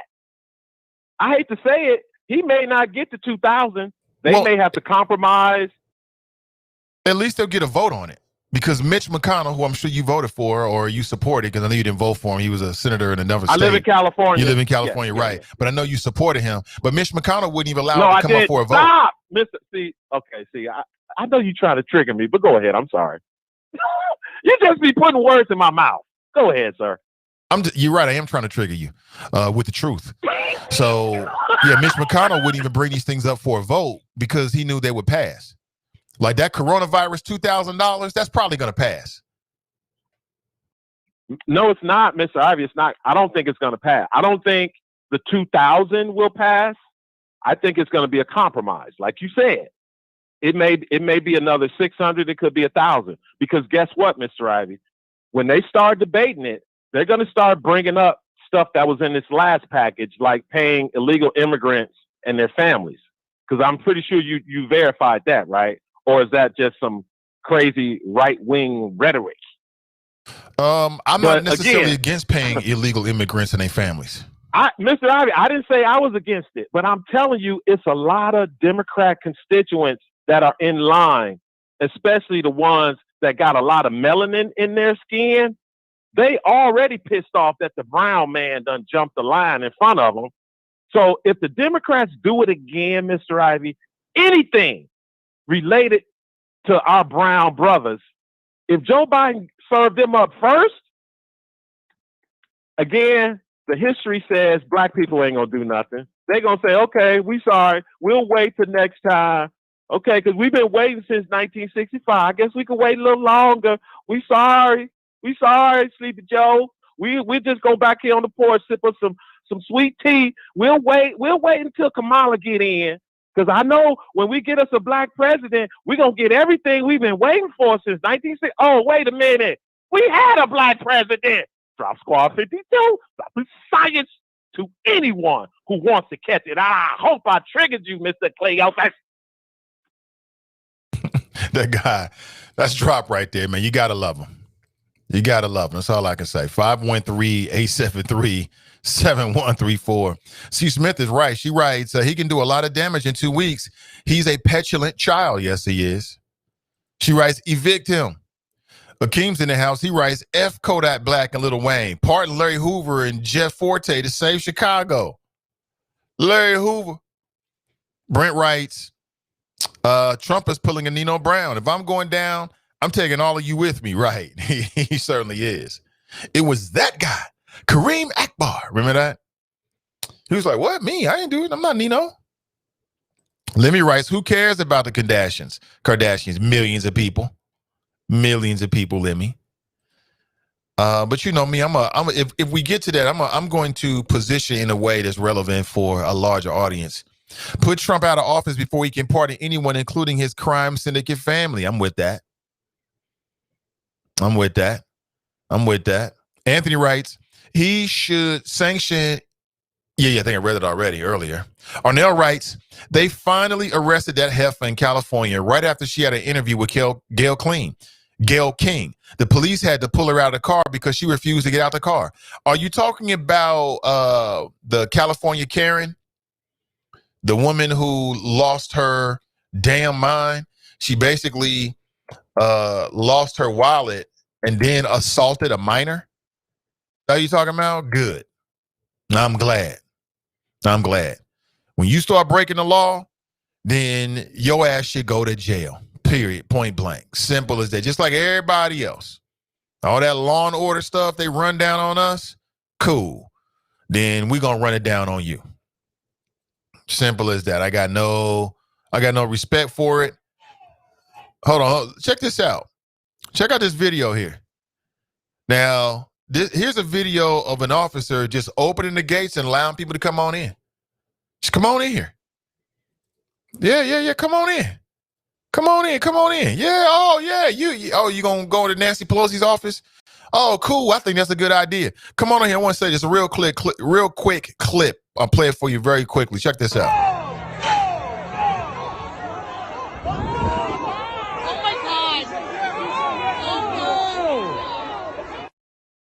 So who is that guy? Who is that officer that was just opening the door like, hey, come on in, guys. Come on in. Come on in. Oh, yeah. You bring your family and them. Yeah, y'all come on in here too. We have plenty of room for you. Yeah, come on in. Come on in. Yeah. Oh, yeah. It's cool. I got the okay from the big guy. Yeah, come on in here. Yeah. We got no problem with it. Damn shame. Christian's in the house. He writes, if you've made a comment to someone, regardless if you're legally married or not, the second you break that commitment, you've cheated. Marriage is simply turning your relationship into a legal business. I appreciate that comment, Christian, but you were absolutely wrong, brother. You are absolutely wrong. And as a black man, you cannot be on the wrong side of this, Christian. You cannot be on the wrong side of this. So repeat after me. You are not married until you're married. You are not married until you're married. And marriage is when commitment starts. Period, point blank. Now, people can say what they want to say. And a lot of women out there have been successful in appealing to men, and some men go along with this. But I'm here to tell you that you are not married until you're married. And when you get married and you take those vows, that's when the commitment starts. Everything else up to that is a promise. Everything up to the moment that you get married is a promise. It's nothing more than that. And people go back on promises all the time. When you stand before your God and your mama and them and your family and your friends, and you take those vows, it becomes legal, it becomes spiritual, and that's when the commitment starts. Everything leading up to, I'm talking about the night before you ain't married. During your bachelorette party, you're not married. It's just a promise. And Christian, we as men have to be on the right side of this. It is wrong for you to come in here with this propaganda.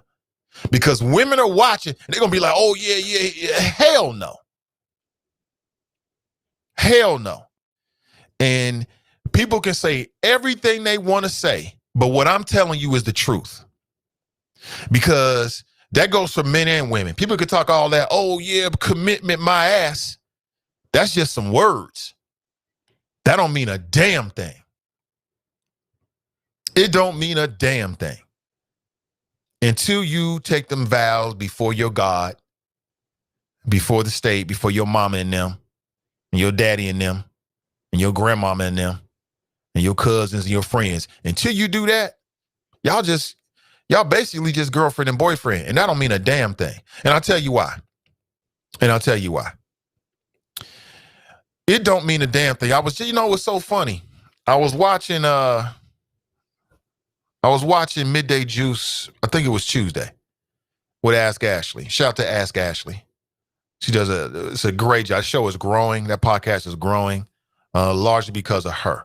And she's extremely talented, very funny, very fun to watch. But anyway, she got a question, an email from a woman. And the question was, make sure I get this right. The question was basically, The woman's been dating this dude for a long time and she got pregnant. And they're not married. I don't believe they're engaged. At least it didn't come out in the email or what she said. And so the baby's father wants the child to be named after him. I believe they're having a son. And the woman involved is like, well, damn, I want to name it after. I want to give the my son, his son, my father's name. Ashley's advice was, you ain't married. So do what you want to do, boo. That underscores what I'm talking about. Until you get married, you don't have a real commitment. Now, I know Future recently had a spiritual marriage. Okay. Spiritual marriage. All right. That sounds like a half a step above a promise ring to me. There's a difference when it's legal. There's a difference when it's in front of people. It's a difference when it actually matters. Okay. And I'm just telling you, it's just like the NBA. You got preseason games and regular season games. The preseason games don't really count. It's just the regular season. Same thing with dating, Christian. And I'm a lightweight disappointed in you, Christian, that you would come in here this morning and contradict me as a black man. I'm lightweight disappointed, brother, because we all we got. As black men, we all we got. And we have to be on the same page on these things. You know what I'm saying? Don't let these women get to you and break you down and fill your head or your heart with some BS. Say it with me. I'm going to say it again. You're not married until you're married. Anybody who's married for a long time will back me up on this. Because when you get married, that shit is real. It's real. It ain't no joke. It ain't no game. It's nothing to play with.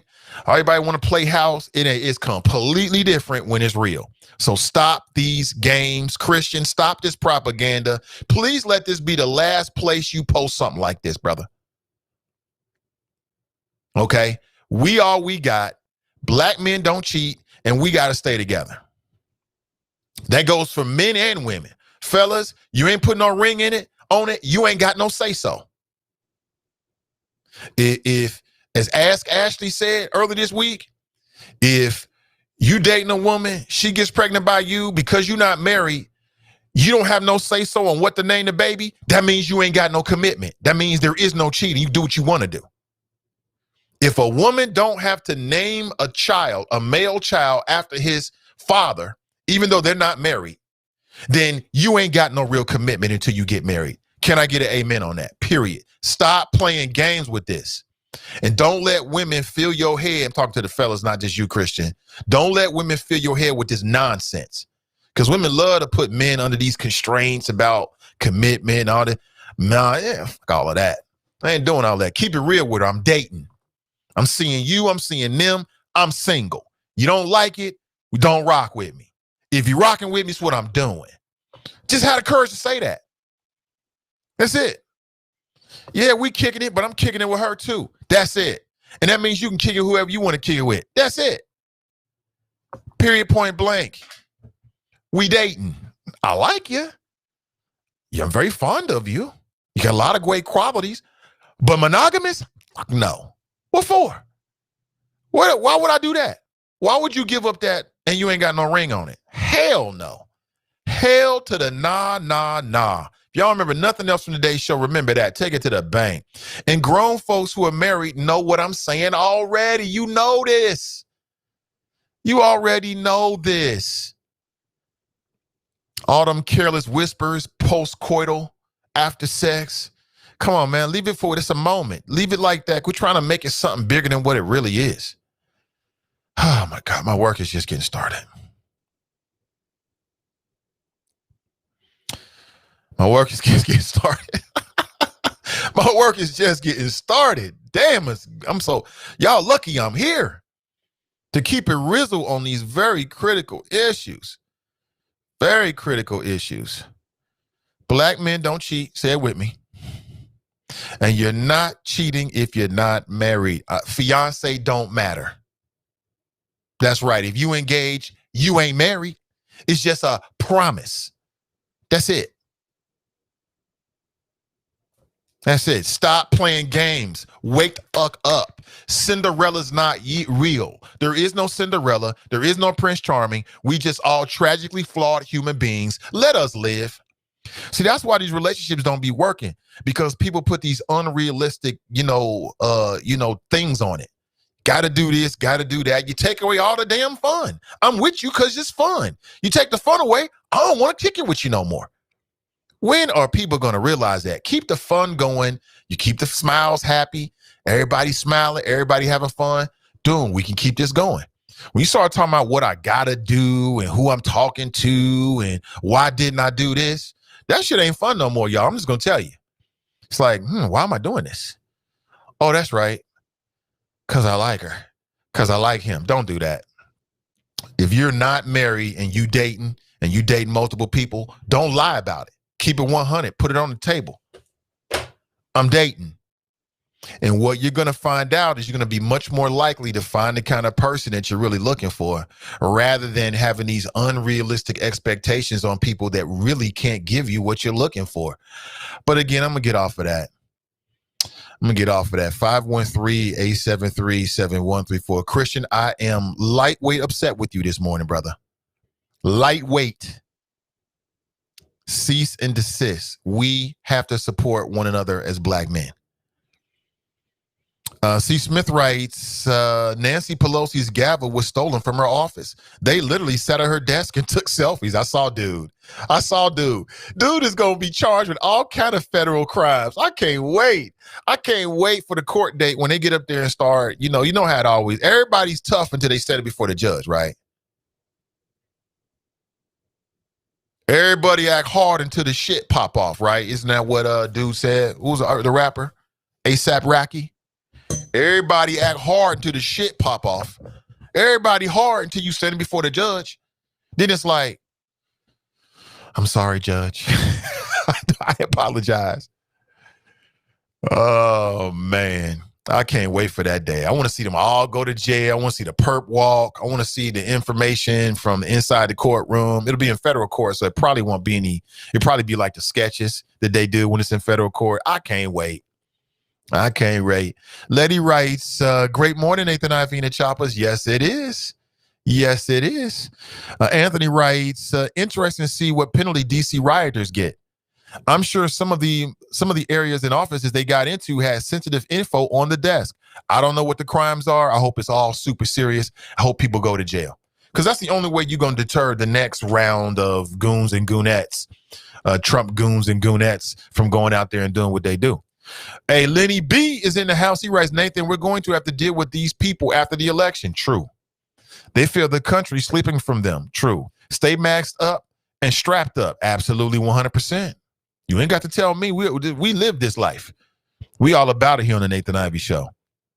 Brent writes, they should delay filing charges against the white domestic terrorist until 12:01 p.m. on January 20th. Good point. Because if not, Trump will try to pardon their ass. Good point. TNT writes, I bet a few black people that attended were swept up and arrested. I bet. Nat writes, white grievance. Yo is in the house. He writes, I'm not sure if it's a male or female. Let me look at the avatar here. Can't tell. Nathan, at this point, even though Biden kept it real, what should he do from here? If we have the same cops in place, unfortunately, same results. God forbid if blacks go to court, the jury is still going to be white. Yeah, I mean, to your point, I mean, there's only so much that the president can do to affect our daily lives. That's why I say that no matter what happened this week, what really matters is what we do where we live at. So if you live in Cincinnati, that's where it really matters. If you live in Hamilton County, that's where it really matters the most. If you live in the state of Ohio, that's where it really matters the most. It's really all about forming Voltron for equity, policy, and tangibles where you live. That's what it's really all about. Billy's in the house. Good morning to you, Billy. He writes, replying to Akeem, yeah, I'm rolling with you on the Wayne and Kodak. The hell with them both. Pardon Sister Asada Shakur so she can come back from Cuba. I'm with that. What he just said. Dale writes, Wicked Witch DeVos stepped down. Wicked Witch. Well, now'd you say it. I mean, if the profile fits, wear it, right? I'm wrong for that. Did I just say that Betsy DeVos has a witch profile from the side? Yeah, I did.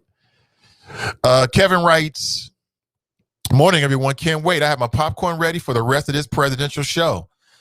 Yeah, as a member of the media, I'm with it. I'm with it, Kevin. I'm with it for those reasons. I can't admit. I mean, I can't deny it. I admit it 100%. Yeah, from a media perspective, it gives us something to talk about. It gives us something to focus on. Oh, absolutely. For that level, man, the Trump show has been quite interesting for media. For the country, not so much. Don writes, Nathan, the attempted coup could not have happened without the assistance from high levels of law enforcement officials. I agree completely, 100%. What's up with you, Don? Hope you're doing well out there, man. Getting your exercise in, brother. Health is wealth. Health is wealth. 100%. Take care of yourself every single day. Today is Friday, so you got the Is It Just Me podcast coming up with Donnie B. She spits fire. Very, very fun show to watch. Very knowledgeable sister. And she speaks her mind. You already know she's called in here.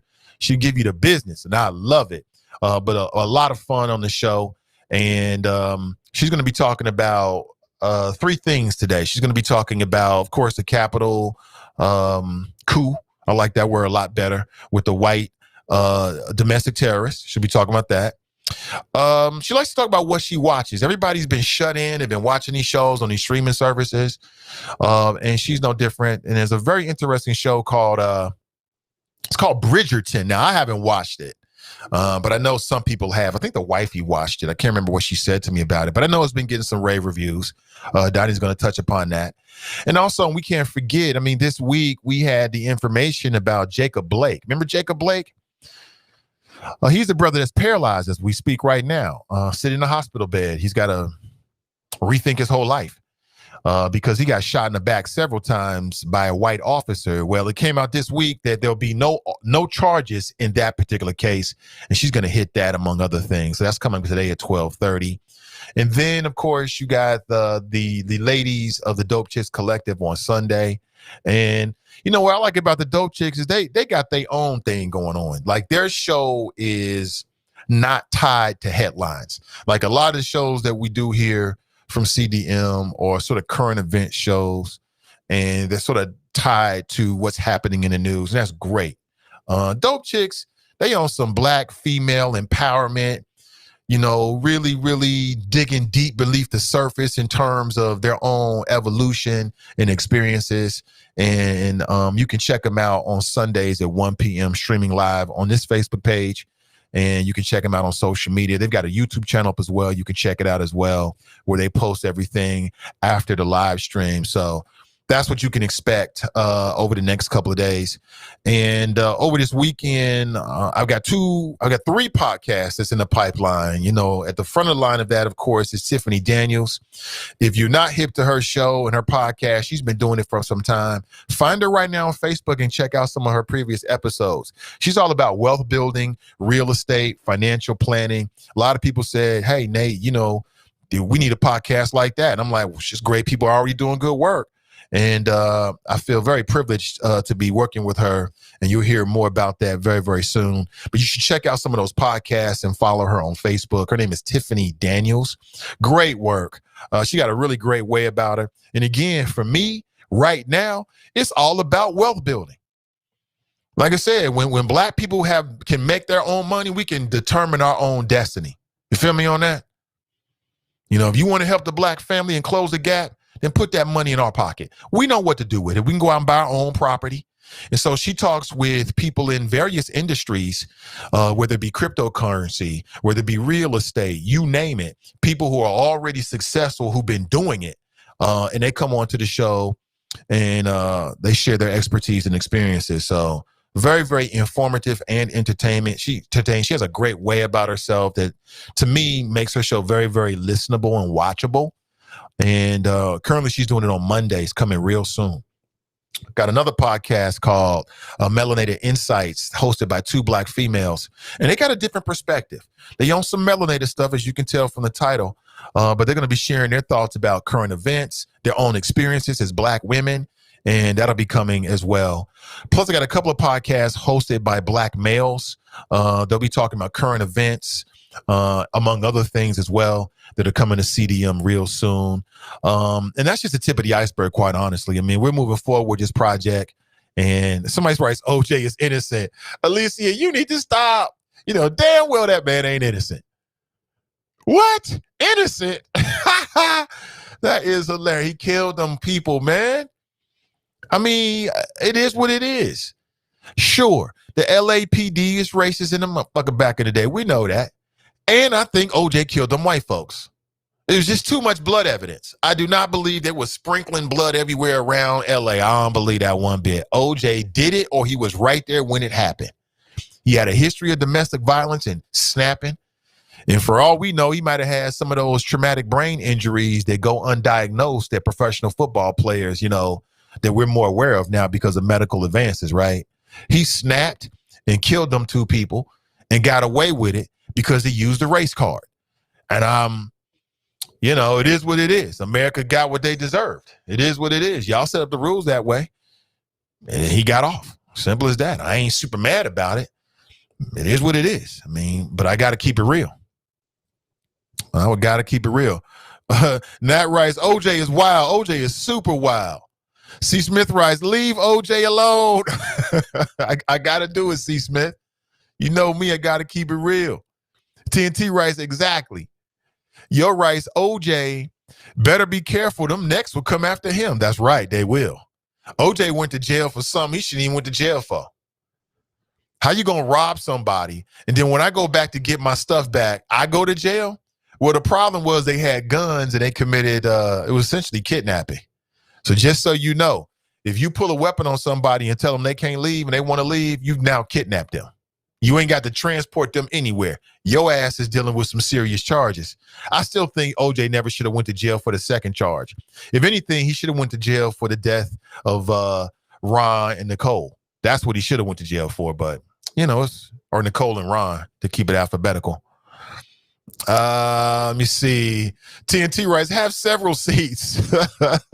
Brent writes, OJ did not play the race card. His legal team was just better than the defense team. They played the race card. I ain't mad at Johnny. You got to do what you got to do. But they played the race card. And the LAPD did a whole bunch of Gilligan stuff, and it played right into it. I mean, Johnny Cochran, they call it genius when you do stuff like that. He was a genius. It worked. It worked. But let's be real. Let's not lie to ourselves, though, and act like OJ didn't do nothing. Vincent, wrong, man. Damn, I see biscuits dripping from your mouth. TNT writes, I ain't black, I'm OJ, right? Brent writes, I bet the Facebook algorithm factors in the number of followers you have to give you more latitude. I don't know. I have no reference point for it. Lenny writes, I'm in Facebook jail until January 24th. What the hell? Man, that's probably like the 10th time I've heard somebody from the audience say they're in Facebook jail. Meanwhile, it took for Trump to incite a violent physical insurrection on the Capitol for Facebook to decide to close him down and shut him down indefinitely. He cannot get on Facebook or Instagram indefinitely. And they should keep that in place forever. He should never be allowed to get on Facebook ever again because he's irresponsible. Trump has shown himself to be irresponsible, and he has too much influence. And so since we know those two things coming together can lead to what we saw, right? Being irresponsible, having a lot of influence leads to what we have right now. If Trump was a more responsible leader, it never would have happened. If I was in charge of Facebook, he would never get on Facebook ever again. Simple as that. It's a wrap. Billy, you know I mean it. Nate, OJ just got what he acquitted. Wait. Nate, OJ just got what he acquitted. Whether we like it or not, he beat the system. I believe he did not do it personally, but I do believe, like you said, he was right. Cut that again. Even when we beat the system, they still find a way to get you. Yeah, I mean, they got him. Anthony writes entitlement. Drops in here. He writes, the lamestream media will be lost without Trump and will not let him go away. The next 2 years, America will think Trump is still president. No, we won't. No, we won't. And that'll be interesting, Drop. I don't know. In terms of media, Trump has been good for media business, no doubt about it. He's provided a lot of attention and a lot of clicks. He's clickbait. So we'll have to wait and see. Are they going to let him go? I don't know. We'll have to wait and see. Maurice writes, does no one remember that Fauci said in 2015 or surprise pandemic will come during this presidential term? No, I don't remember that. Did he say that? I don't remember that. Tony writes, did you see the man who sat in Nancy Pelosi's office talk about not being afraid to die? He's ready because he's proud white nationalist. I think he should be put to the test. I did see that. Maurice writes, my bad. That was Bill Gates. Oh, who said that about the pandemic? Now, I do remember Bill Gates saying that. Sarah writes, the CBC is center right. Can't count on them. Glenn's in the house. Good morning to you, Glenn. He writes, name a reason to vote Republican in 2022. I'll wait. I'll give you a reason. The reason could be, Glenn, for black voters, that the Biden-Harris administration does not deliver enough equity, policy, intangibles. If they don't do that, they're going to have a real problem in 2022. Why? Because there were a lot of hold your nose black voters who really weren't feeling Joe Biden, but they understood what they were dealing with in terms of Trump. So they say, you know what, rather than set this out, I'm going to go ahead and make sure I vote against this idiot, meaning Trump. Okay. Now that's a very temporary relationship. It's very temporary. And this is not even a fear. This is my belief. What I strongly believe is that the Democrats and Joe Biden have a supreme opportunity.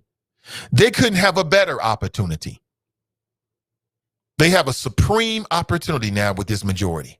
And if they don't push the buttons and go hard for the people that helped to get Joe Biden in office, those people will not show up in 2022 and they will not show up in 2024.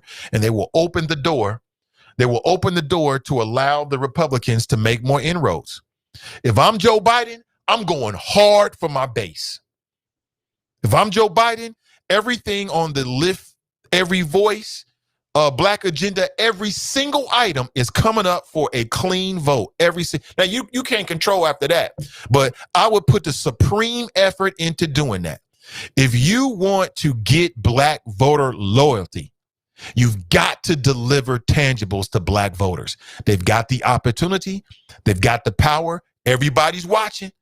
If they don't do it, they're going to regret it. If they do it, they might engender a lot more loyalty. And who knows, with the way the Republicans acted during Trump and what we just saw, hell, they might even be able to keep on or to make more grounds in terms of their majority. Anything is possible, but it starts with what Joe Biden and the Democrat leadership actually does. They need to start with releasing the Kraken, as in the cash.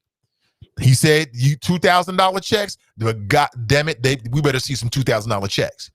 And then don't come up with a black agenda and then not go through with it, Joe Biden. That would be the worst thing you can do. You're going to lose huge segments of the black electorate if you do that. That's just my opinion. That's my belief. All right, let's go back to the phones. Good morning. Welcome to the show. Good morning, comrade. Hey, good morning. What's up with you, comrade? What's up, Black Russia? Not a whole lot. Hey, listen, Joe Biden already got 90% approval in the black community, so he really don't have to deliver anything from my perspective. He's going to be thinking like, well, where do black people go? You know what I'm saying? He's elected now. He's going to be cast to the side. I don't, and I've said this before, I don't expect a whole lot out of Joe Biden. Some people say, well, we just want normal. Yeah, okay, that's cool and all, but like, what do you expect to get out of that besides normal? I don't expect a whole lot, quite frankly, because we've already delivered the votes. Atlanta's already delivered the Senate. You would think that black folks should be the first people in line to get ready to have tangibles from Joe Biden. But guess what? We not, because we've already given up our vote and got nothing in exchange for it. I'm just not optimistic, even though black people bailed him out multiple times. I mean, a black agenda, and lift every voice, lift every black voice. Man, he's torn that up and thrown that in the trash. We better hope Kamala Harris kept a copy of it. 'Cause otherwise, that shit ain't getting done, bro. He already got the votes. He already got the milk from the cow. He's gonna move on. That's my perspective on it. But you know, I could be wrong. Well, their majority is temporary, and they realize that. They only got a 2-year majority. It is. So if they want to maintain that majority, they're going to have to deliver some tangibles for those black voters. Right. It's very fragile. But here's another thing about Nathan Ivey. I think Joe Biden's going to be playing. He's not going full throttle. All right. He's going to be going bipartisan, which is always the death trap that the Democrats find themselves into. They're going to be out here trying to cut deals with Mitt Romney. They're going to be trying to cut deals with, hey, there's a Democrat right here, Joe Manchin. You cannot trust Joe Manchin from West Virginia. You cannot trust that guy. Because he'll go any which way to win because he's in West Virginia. He's a Democrat, but he's really a Republican for real. He's going to play whatever way is going to keep him in that seat. He's already done it on multiple occasions. He has. I just say it's fragile. It's a fragile scenario. Yeah, the Democrats got the majority by the vice president, elect Kamala Harris's vote, but let's say Joe Manchin don't want to do something. He got a lot of power. They got to go poach Republicans.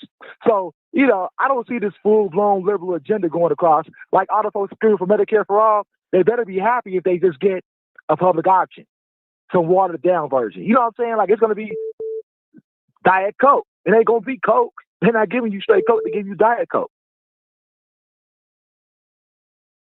So, the Democrats cover the majority in theory, but they really don't because all it takes is one vote, one Democrat who's thinking about re-election to say, nah, I ain't with it.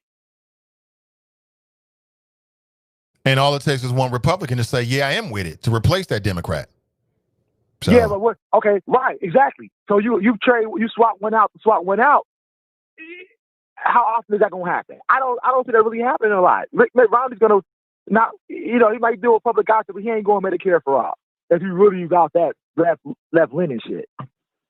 You know what I'm saying? So, I don't know, man. I'm going to sit back and watch, but I'm not, like, super thrilled, like, oh, the Democrats is really about to do something for black people. I mean, if that was the case, we'd have seen that during Abomination. All right, Black Russia. Thanks for the call, man. Anything all right, else? comrade. Have a good weekend. That's most it. definitely. Take it easy. Das Vidanya. Thank you for the call. It's Black Russia. Yeah. He got a podcast we're working on called Invasion. Invasion with Black Russia. Should be interesting. I can't disagree with anything you said. I mean, I heard no lies. Makes sense. We'll see. What I will say is that it matters who the Senate Majority Leader is because the Senate Majority Leader decides if there's even going to be a vote. So now what happens is if there's a Supreme Court opening, or this happens after this January 20th, if there's a Supreme Court opening and Joe Biden wants to nominate somebody, at least that person will get an up or down vote. So now what will happen if there are agenda items or policy ideas that come out of the House of Representatives, and let's say it passes, looks like it's wide support, at least it can get a vote in the Senate. At least the senators can go on record as to whether they agree or disagree, oppose, or support a particular policy idea. You weren't even getting that in many areas with Mitch McConnell. He was blocking and therefore shielding a lot of Republican senators from even having to put a vote up or down on these issues. So at least we're going to get that. I think people know the realities of what's going to happen in terms of it being 50-50 and then you need a 60 vote, threshold to get some things done. People understand that. But what people want to see is at least give us a vote. That way we know who's on the record, who's for us and against us. So I want to know which Republicans, which members of the Senate are for or against the black agenda, because I want to know how they vote on it. A clean vote, not attached to some other stuff, but a clean vote up and down on these agenda items. There's a power even in that. Lenny writes, this Negro, yeah, talk about drop. Glenn writes, Katie Porter is not a moderate. Drop is lying again. Lynn is hilarious. Oh, man. Lee writes, there's a lot of backroom deal making to get votes. We aren't supposed to know that. Janine writes, good morning, Nathan and the Choppers. Good morning to you, Janine. Rachel writes, blah, blah, blah, blah, blah, blah. Lenny writes, say it with your fingers crossed. Maurice writes, we have been under attack for so long. Absolutely. Jesse's in the house. Good to see you, brother. Make him get on his knees and say it. Nat writes, Trump was a means to an end to some like drip. On to the next one, shaking my head. Lynn writes, so he is all for Trump's foolishness, two sides of his mouth. Glenn writes, Candace Owens and Herman Cain already had that show. He's hilarious. Sarah writes, Drop makes a good point on how this may pan out and how Congress votes on pieces of legislation. Glenn writes, that's not true. Janine writes, I did think that was weird for Biden to say we already knew that it would have been handled differently if those people were black. Yeah, I mean, I was happy to hear him say that, Janine. I played the audio with the video for you earlier. I mean, it's obvious. But how often, 4 years of Trump making excuses for white supremacists and there's good people on both sides and one of the sides is full of Nazis and people that would do black folks harm, right? Oh, there's good people on both sides. No, it's not. Brian Taylor writes, so now right-wing black folks are the victims? Well, at least they have the same rhetoric as their counterparts. TNT writes, was that you, Drop? The one black guy in D.C. that broke into the Capitol? There's a picture circulating. Inquiring minds want to know. #trust but verify. That's hilarious. Anthony writes, black stick with blacks, that makes sense. You don't make sense, you out.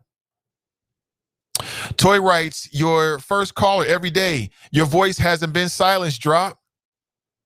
Right. Oh, Drop fancies himself in his own mind and somehow we're out to get him. Nobody's out to get him. Glenn writes, I just did a Google search and Drop is lying. Oh, my God. Alicia writes, dropping nonsense and BS since 1960. Glenn writes, he about to blow Nate a kiss. Yeah, he blew me a kiss 2 years ago. I'm like, did you just blow me a kiss? The hell? He was like, I didn't want to recreate the sound, but I'm like, what the hell? Brent writes, are there any white people in the alt-middle, and does the alt-right even claim you? No, they don't. Lenny writes, voting for Trump shows your unintelligence. Angela writes, good morning, Nathan and the Choppers. Good morning to you, Angela. Lee writes, the whole world is saying that we're strange. Call the military for black protesters. But the white supremacists, come on in. Come on in. Come on in. We got some chicken over here. We got watermelon over there. And we got your potato salad over there. Rachel writes, click. Lenny writes, Drop is the epitome of a smart dumb cat. Charles writes, no, Drop, it will be 2,000, the balance of 1,400 and the original 600. Right, that's what probably is going to happen. I don't think it's going to be a separate $2,000 check, although the people deserve it. It'll most likely be, the compromise will be, okay, we've already approved 600. Let's bump that up to 2,000, so another 1,400 for you. There's people out there struggling to pay their rent. There's people out there that, was in the gig economy and they've lost a lot of money. There's people out there that was doing ride share and now you're not doing it anymore. There's people out there that was waiters, waitresses, servers, all kinds of folks, restaurant owners. All those folks have been affected. Give the people what they need. Drop, you a hater. Cell phone Karen, right? Cell phone Karen. Cell phone Karen is going to jail. They call her Soho Karen. She attacked a black teen over a cell phone, and now she's been arrested. I'm looking at her mugshot right now on TMZ. That's what she gets. Let me put cell phone Karen up here. That's what you get. And like I said, she lucky, because you grab my son like that in public, I'm going in your mouth, and we'll just sort it out later. I'm just telling you, no tough talk. I'm going in your mouth. Don't grab my boy. It's going to be a bad day for you and me. That's Soho Karen. But really, if I'm with my wife, she going in your mouth quicker than I am. So that's not a good thing. That black man that black father deserves a prize, because he should have went straight into her jaw. 22-year-old woman caught on camera allegedly physically attacking a 14-year-old teen and falsely accusing him of stealing her phone. She did an interview with Gayle King. Would you like to watch the interview? I've got it here for you. Check this out. The woman caught on camera physically attacking a black teenager and falsely accusing him of stealing her cell phone has been arrested in California. It happened last night. You might remember this video. Mia Ponsetto approached 14-year-old Keon Harold Jr. at a New York City hotel last month, accusing him of stealing her phone. His father, jazz musician Keon Harold, recorded the encounter and accused Ponsetto of racial profiling. We have what you see two black people. No, I'm not letting him walk away with my phone. Now, the video shows Ponsetto trying to stop the teenager from leaving the hotel lobby and then rushing toward them. Hotel surveillance video shows the 22-year-old woman tackling Keon Jr. Now, he never had the phone. It turned up several minutes later at the hotel. New York City detectives went to California yesterday to coordinate Ponsetto's arrest in connection with the confrontation. She was contacted at a traffic stop in Ventura County near Los Angeles. Officials say that police had to pull her out of the car when she refused to get out. Now, in an exclusive interview, we had just done that interview yesterday afternoon. Her lawyer spoke with us before she was arrested. They told us that NYPD had not yet contacted them. Mia, help me understand. What made you think that Keon had your phone? That's why I'm confused. Why did you think he had it? I was approaching the people that had been exiting the hotel because in my mind, anybody exiting is probably the one that might be the one that is trying to steal my phone. I admit, yes, I could have approached the situation differently or maybe not yelled at him like that and made him feel, you know, maybe some sort of inferior way, making him feel as if I was like hurting his feelings, because that's not my intention. I consider myself to be super sweet. I really never ever meant for it to like hurt him or his father either. Are you saying that you were stopping everybody in the lobby, asking them about your phone? Is that what you're saying? Not everyone, just the people that in the meantime, while the hotel manager just was the black people checking the footage, I just wanted to do my part as best as I could. You just described yourself as super sweet. I know you've seen the video. When you look at the video, the reaction seems very extreme. It doesn't seem like it's someone who's super sweet. How would you feel if you were alone in New York and you know, you're going to spend time with your family during the holidays and you lose the one thing that gets stolen from you that has all of the access to the only way that you're able to get back home? I just don't think I would randomly attack people, is what I'm saying to you. I know you said you could have handled it better, but I just don't think I would randomly attack people in the manner in which you did. What do you think when you look at that video? You're standing there in your leggings and your flip-flops, and it looks like you're just going nuts, for lack of a better word. No, I'm not letting him walk away with my phone. I don't feel that that is who I am as a person. I don't feel like this one mistake does define me, but I do sincerely, from the bottom of my heart, apologize that if I made the son feel as if I assaulted him or if I hurt his feelings or the father's feelings. I don't believe one mistake defines anybody, but I think when I look at that particular video, you did more than just accuse him. The video seems to show that you physically attacked this young boy. You do see that too, right? But at the end of the day, the dad did end up like slamming me to the ground and pulling my hair and throwing me and dragging me across the ground. So I will say that. Oh, okay. So props to dad, because you could have got a two-piece. He should have laid your ass out. If you grab my son, I'm laying you out. Male or female, you getting laid the fuck out. I'm telling you. And then I'll deal with the authorities. You don't get to grab somebody randomly. She ain't grab no white people. So she lost her phone. I get it. You in a big city. The video is courtesy CBS this morning. Video credit to them. But you're in a big city. You're in New York City. I get it. I mean, losing your phone. I've lost a phone before, man. Damn, you be in your feelings about your phone because everything's in there. And you start realizing like, damn, I don't remember anybody's number. Like the only phone number I have memorized is my wife. That's the only phone number that's in my head. If I lost this phone right here, I couldn't get in contact with nobody. I don't have nobody's number memorized. Nobody other than my wife. I only have my mother's number memorized. And my mother, Chairman Mom, prayers up to her. She changes her phone number like 1 months. I'm like, what is you doing? I got a new phone. It's my mother's voice. I got a new phone. So I get it. I get it. Plus, people have like sensitive stuff on there and everything, passwords. Like your whole life is on your phone these days. I get the anxiety you can get out of it, but that doesn't give you the right to be putting your hands on minors. Like I said, she lucky. I'm glad to hear the father slammed her to the ground and pulled her hair. Good. He should have gave her a 2-piece and knocked her ass out. Because these days, you don't know what people doing, man. Like, I'm not saying that like I'm some big tough guy, because I'm not. What I'm saying is, as a father, is I would give her a 2, 3, or 15-piece because I don't know what's going to happen next. That would scare me to the point that when I get scared, when parents get scared about their kids, oh, somebody get hurt. So somebody going to hear about it. You can't walk up and put your hands on somebody's child. She lucky she didn't get shot.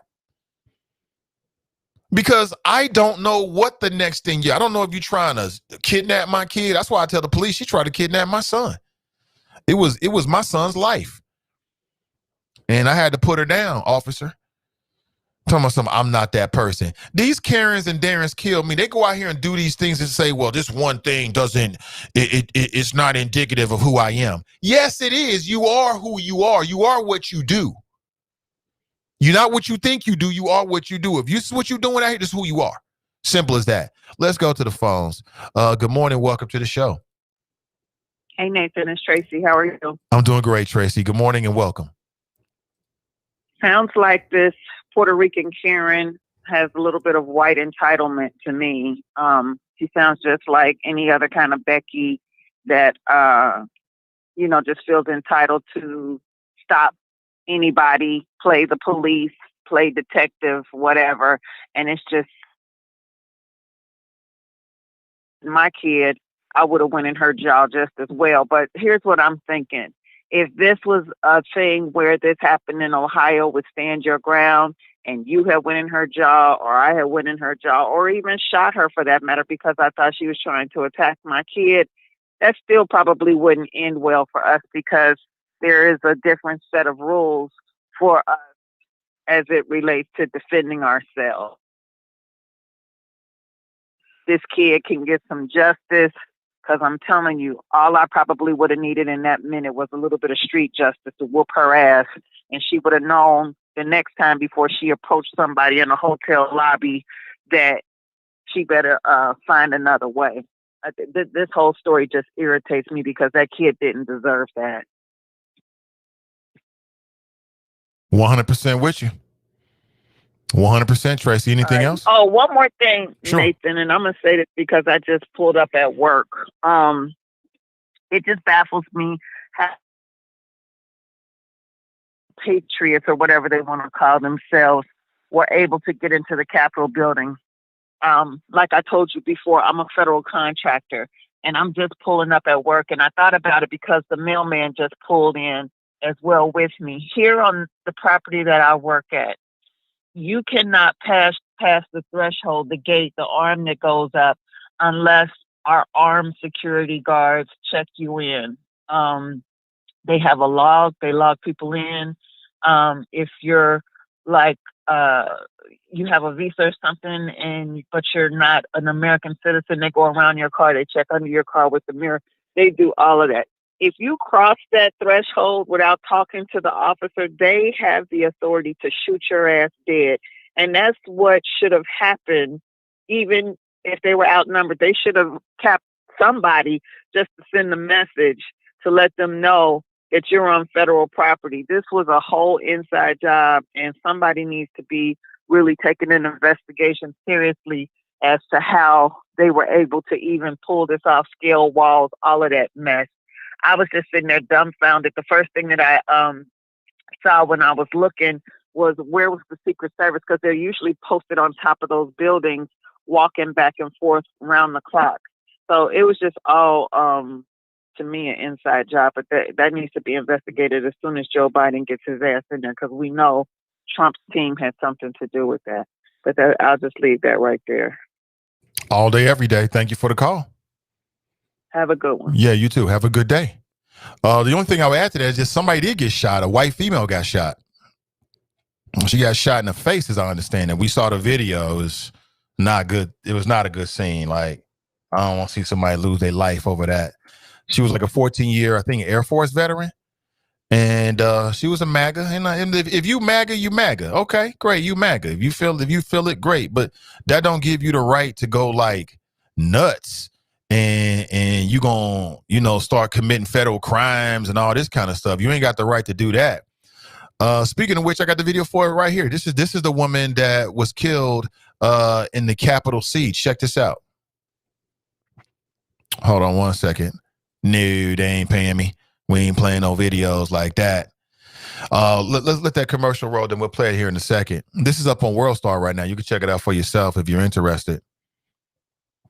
Yeah, and I watched the video already, so it's a little bit of language in it, but she goes full MAGA. I got no problem with MAGA per se. If you MAGA, you MAGA. You know what I'm saying? For whatever reason, you love you some Trump. Okay, great. You love you some Trump. But when you start doing sieges, Where is everybody? here you go. You got where is Kamala? Where is Kamala? Talking about ISIS like KKK. We got this migrant caravan. You know what? We have thousands of people on the other side of the border. You people can't get to work. Our economy is going to take an absolute tank because you guys refuse to choose America over your stupid political party. Like, I am so tired of it. You try to make it with these wide angle lenses, and you try to make it that your echo chambers have these large followings.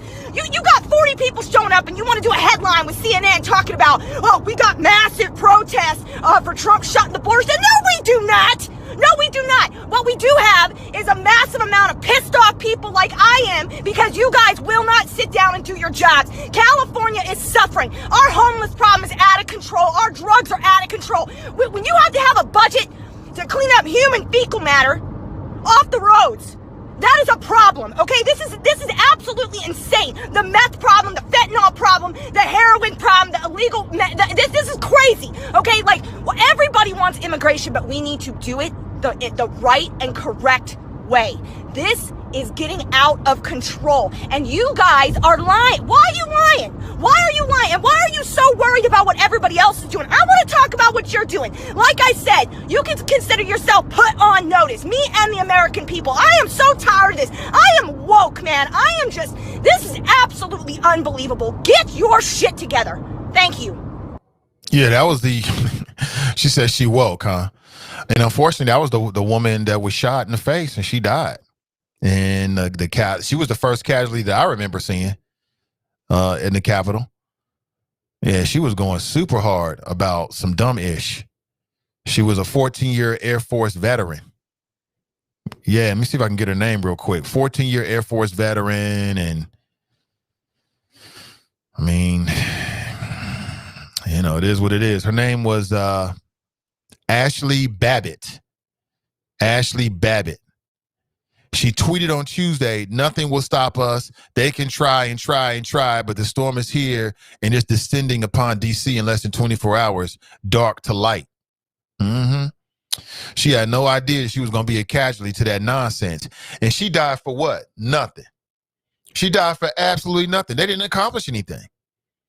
Like, if their goal was to stop, I don't know, the counting process of the electoral college votes, that didn't happen.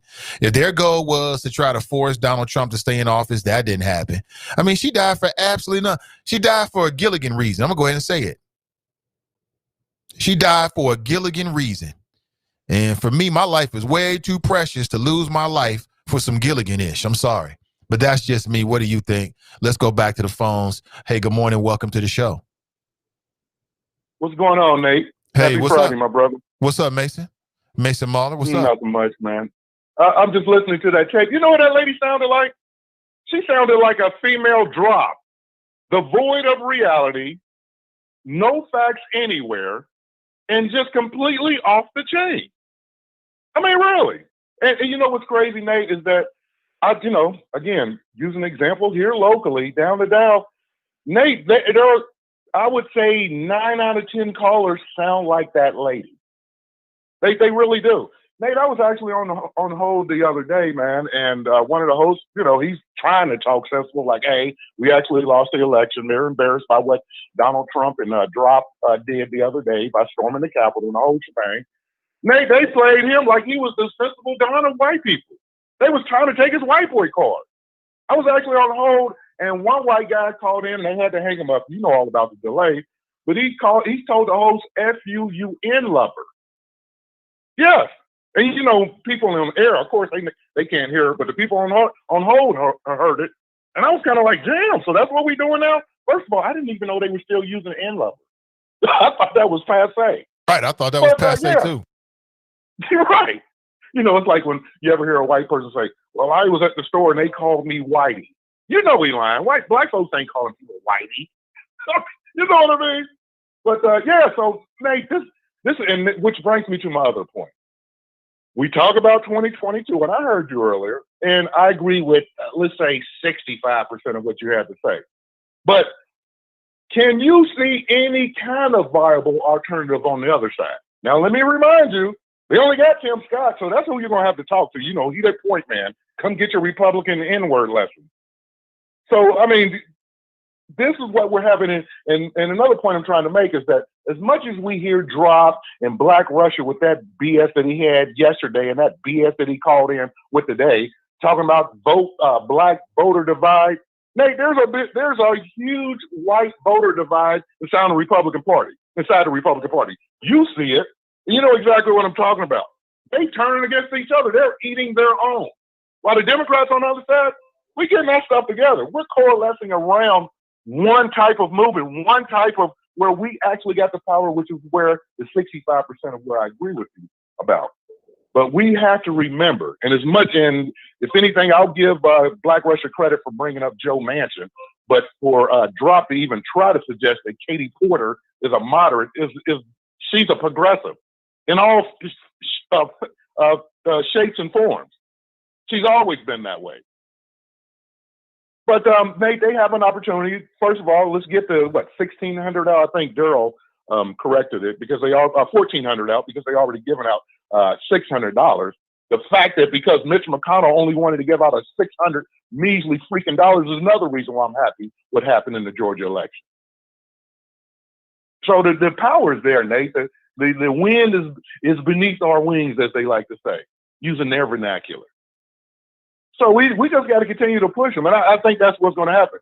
Nate, everything that Joe said so far, man, when you talking about standing up for those people that stood up for him, hasn't he said that? Let's just let the man get in office. But out front, he's actually saying things that we've never heard a politician actually directly address. Wouldn't you give him that much? Directly address what? Well, the things that we were talking about on your show yesterday about the double standard that what happened. Oh yeah. This was Black Lives Matter. I was happy to hear that come out of his mouth. Okay, when he accepted the victory, his acceptance speech, and he talked about what black people stood behind me. I'm going to stand behind black people. You know, everything that he's saying, we need action, but never before have they even gone this way. And actually, you can actually give credit to Donald Trump because we got to be about that life now, Nate. I mean, you talk about it all the time. I kind of halfway agree with it that, you know, if Donald Trump can get away with this, then maybe we should try to get away with a little bit. But let's do our little bit by the book because that's how we're going to continue to grow that coalition. Because like I said, right now, they are self-destructing like a mother on the other side. And believe me, I'm not like Captain Save-A-Hole for the Republican Party. I'm just happy to see them crash and burn. But it's entertaining as hell. You know I'm loving it. And now you see all of the people trying to resign, which quite honestly is BS. Oh, you're going to resign 12 days before the guy's kicked out of office or whatever it is.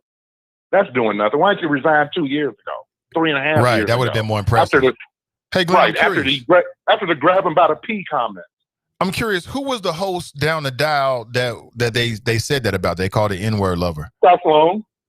Scott Sloan? He's down there. He's on now, and people stay with the Nathan Ivey Show.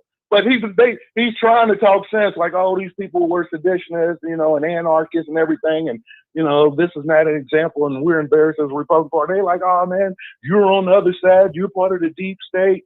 You know, we always knew you had left wing tendencies. Like I said, they play him like he's sensible guy. Mm-hmm. That's interesting. Very interesting. But yeah, the white guy on there is like, F you N lover. And I was like, oh, that's what we doing now? F-U-N lover. Wow. That's an old school mentality right there. One of Drop's boys. Hey, Nate, man, I'm enjoying my day off, man. I don't even got you to do today. You know what I'm gonna do? I'm gonna get in the lab. I've been doing up, man. I told you I got my mixer, my Tascam Interface Mini Studio. Monday? Been on it ever since, Nate. Cool. Staying up to like 1 in the morning trying to do stuff. I still got to clock in at 8 or 7:50. Cool. I love it. I'm trying to get it together, man. I'm getting my clip art together, Nate. Man, I actually went to the, clip artists or cartoonists near me. And there are plenty out here in Mason, but I got a young sister, so I'm trying to keep it black on black on black on black. I love it, man. All right. Hey, Glenn, thanks for the call. You enjoy it, man. Great show, Nate. As always, man. Great show this whole week. Love the weekend review. And choppers out there, y'all have a safe and happy weekend. And I'm about to hit some of this proper 12. I got me a bottle of that Conor McGregor Irish whiskey last night, man. It's okay. It might have replaced Jameson. All right, man. Well, I know you don't drink anymore, well, Nate. Brother. You all health is wealth. Remember that. I know that. I know. Hey, I appreciate it, brother. You have a good one, man. You too, man. Take it easy. I mean, do you? Health is wealth. Listen, what you do as a younger man, you can't do as an older man. Treat that body as a temple, Glenn. Remember that. But also have your fun, man. You grown. You pay your own bills. Do you? Everything in moderation, though. Then they call Scott Sloan an N-word lover because he tried to talk sense. I can believe it. It just goes to show you, and again, that particular, I'm not sure what channel he's on, but they got a huge signal, man. That signal, many states away from us, thousands of miles away, people can pick up that signal sort of just on their radio dial. So no telling where that caller is calling in from. Doesn't have to necessarily be from the Cincinnati area, but damn, the mentality is messed up. Again, I don't listen to Scott Sloan. I'm aware of who he is. I haven't been listening to any other radio stations. I've only been paying attention to what we do in the CDM and what I'm doing, and then some stuff on digital media and stuff like that, or internet. But so I can't really tell you if he's been keeping that same song or he's changing it now. What I will say is that a lot of these white folks, these white males and white females that's on these largely conservative talk stations are complicit. They're complicit as well. They've been playing rhetorical games and all this stuff. They've been caping for Trump all this time. And now Trump's done something that they can't cape for, and they want to try to retreat. And so the audience is like, well, wait a minute now. You've been feeding us a steady diet of the bullshit that we like. Don't change it now. So it's quite interesting. It's 10 a.m. and I got to make a move, family. Got to make a move. Keep your eyes on CDM. Keep your eyes on the Nathan Ivey Show as we expand what we're doing and what we offer. Appreciate you. If you know anyone who's doing a podcast or who wants to do a podcast, please send them my way. My text message or my cell phone for text messaging is in the link. You can hit me up. Hey, listen, we're on PayPal, the Nathan Ivey Show. If you'd like to make a donation as we build out this platform. Viva my patrons. Before we roll out here this morning, I got to shout out my patrons, right? Got to do my duty. As I said, I want to do this at least once a week to shout out the patrons, the people that support me, which is so important.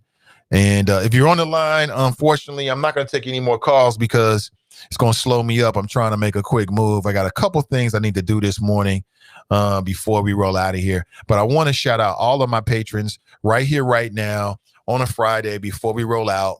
Is really, really important to me because your support on no matter what level means a great deal. So I want to shout out all my patrons individually by name, starting with Rhonda. Rhonda, thank you so much for your patronage. I appreciate you. Pamela Brown, thank you. Frankie, thank you. Tanika, thank you so much.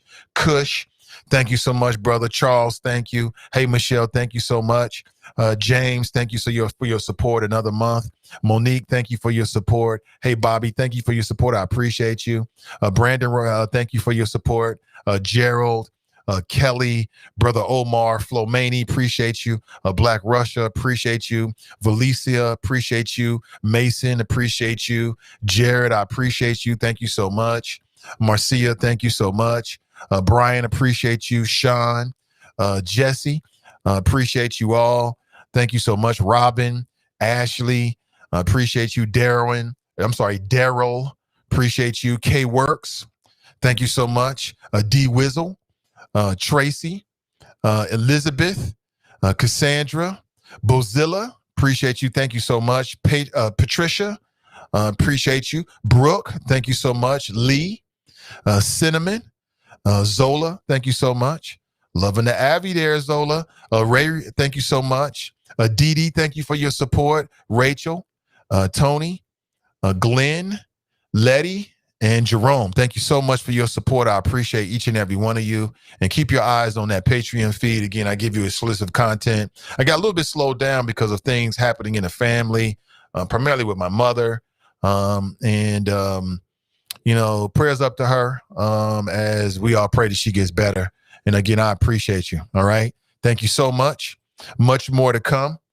And please like and share this show. This show still has legs even after I get off. Please share it in whatever spaces that you think it'll be appreciated with your family and friends.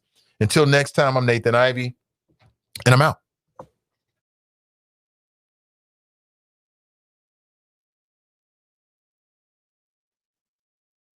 The show is supported by listeners. Go to www.patreon.com/Nathan Ivey Show and help Nathan keep the show independent.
Talking to my mirror like I love you so much.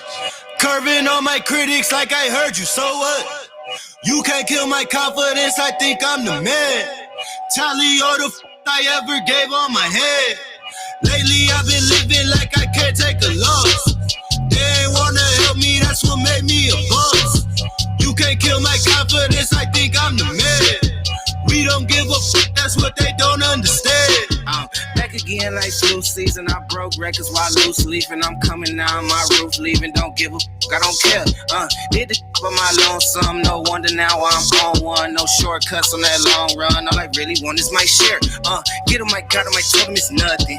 In the discussion, for the feelings I throw on my pain on percussion. The disgusting. I hear them bragging about that they did, and it do not move me, not in the least. They ain't been dropping no seeds in the soil, but swear that you almost spotted.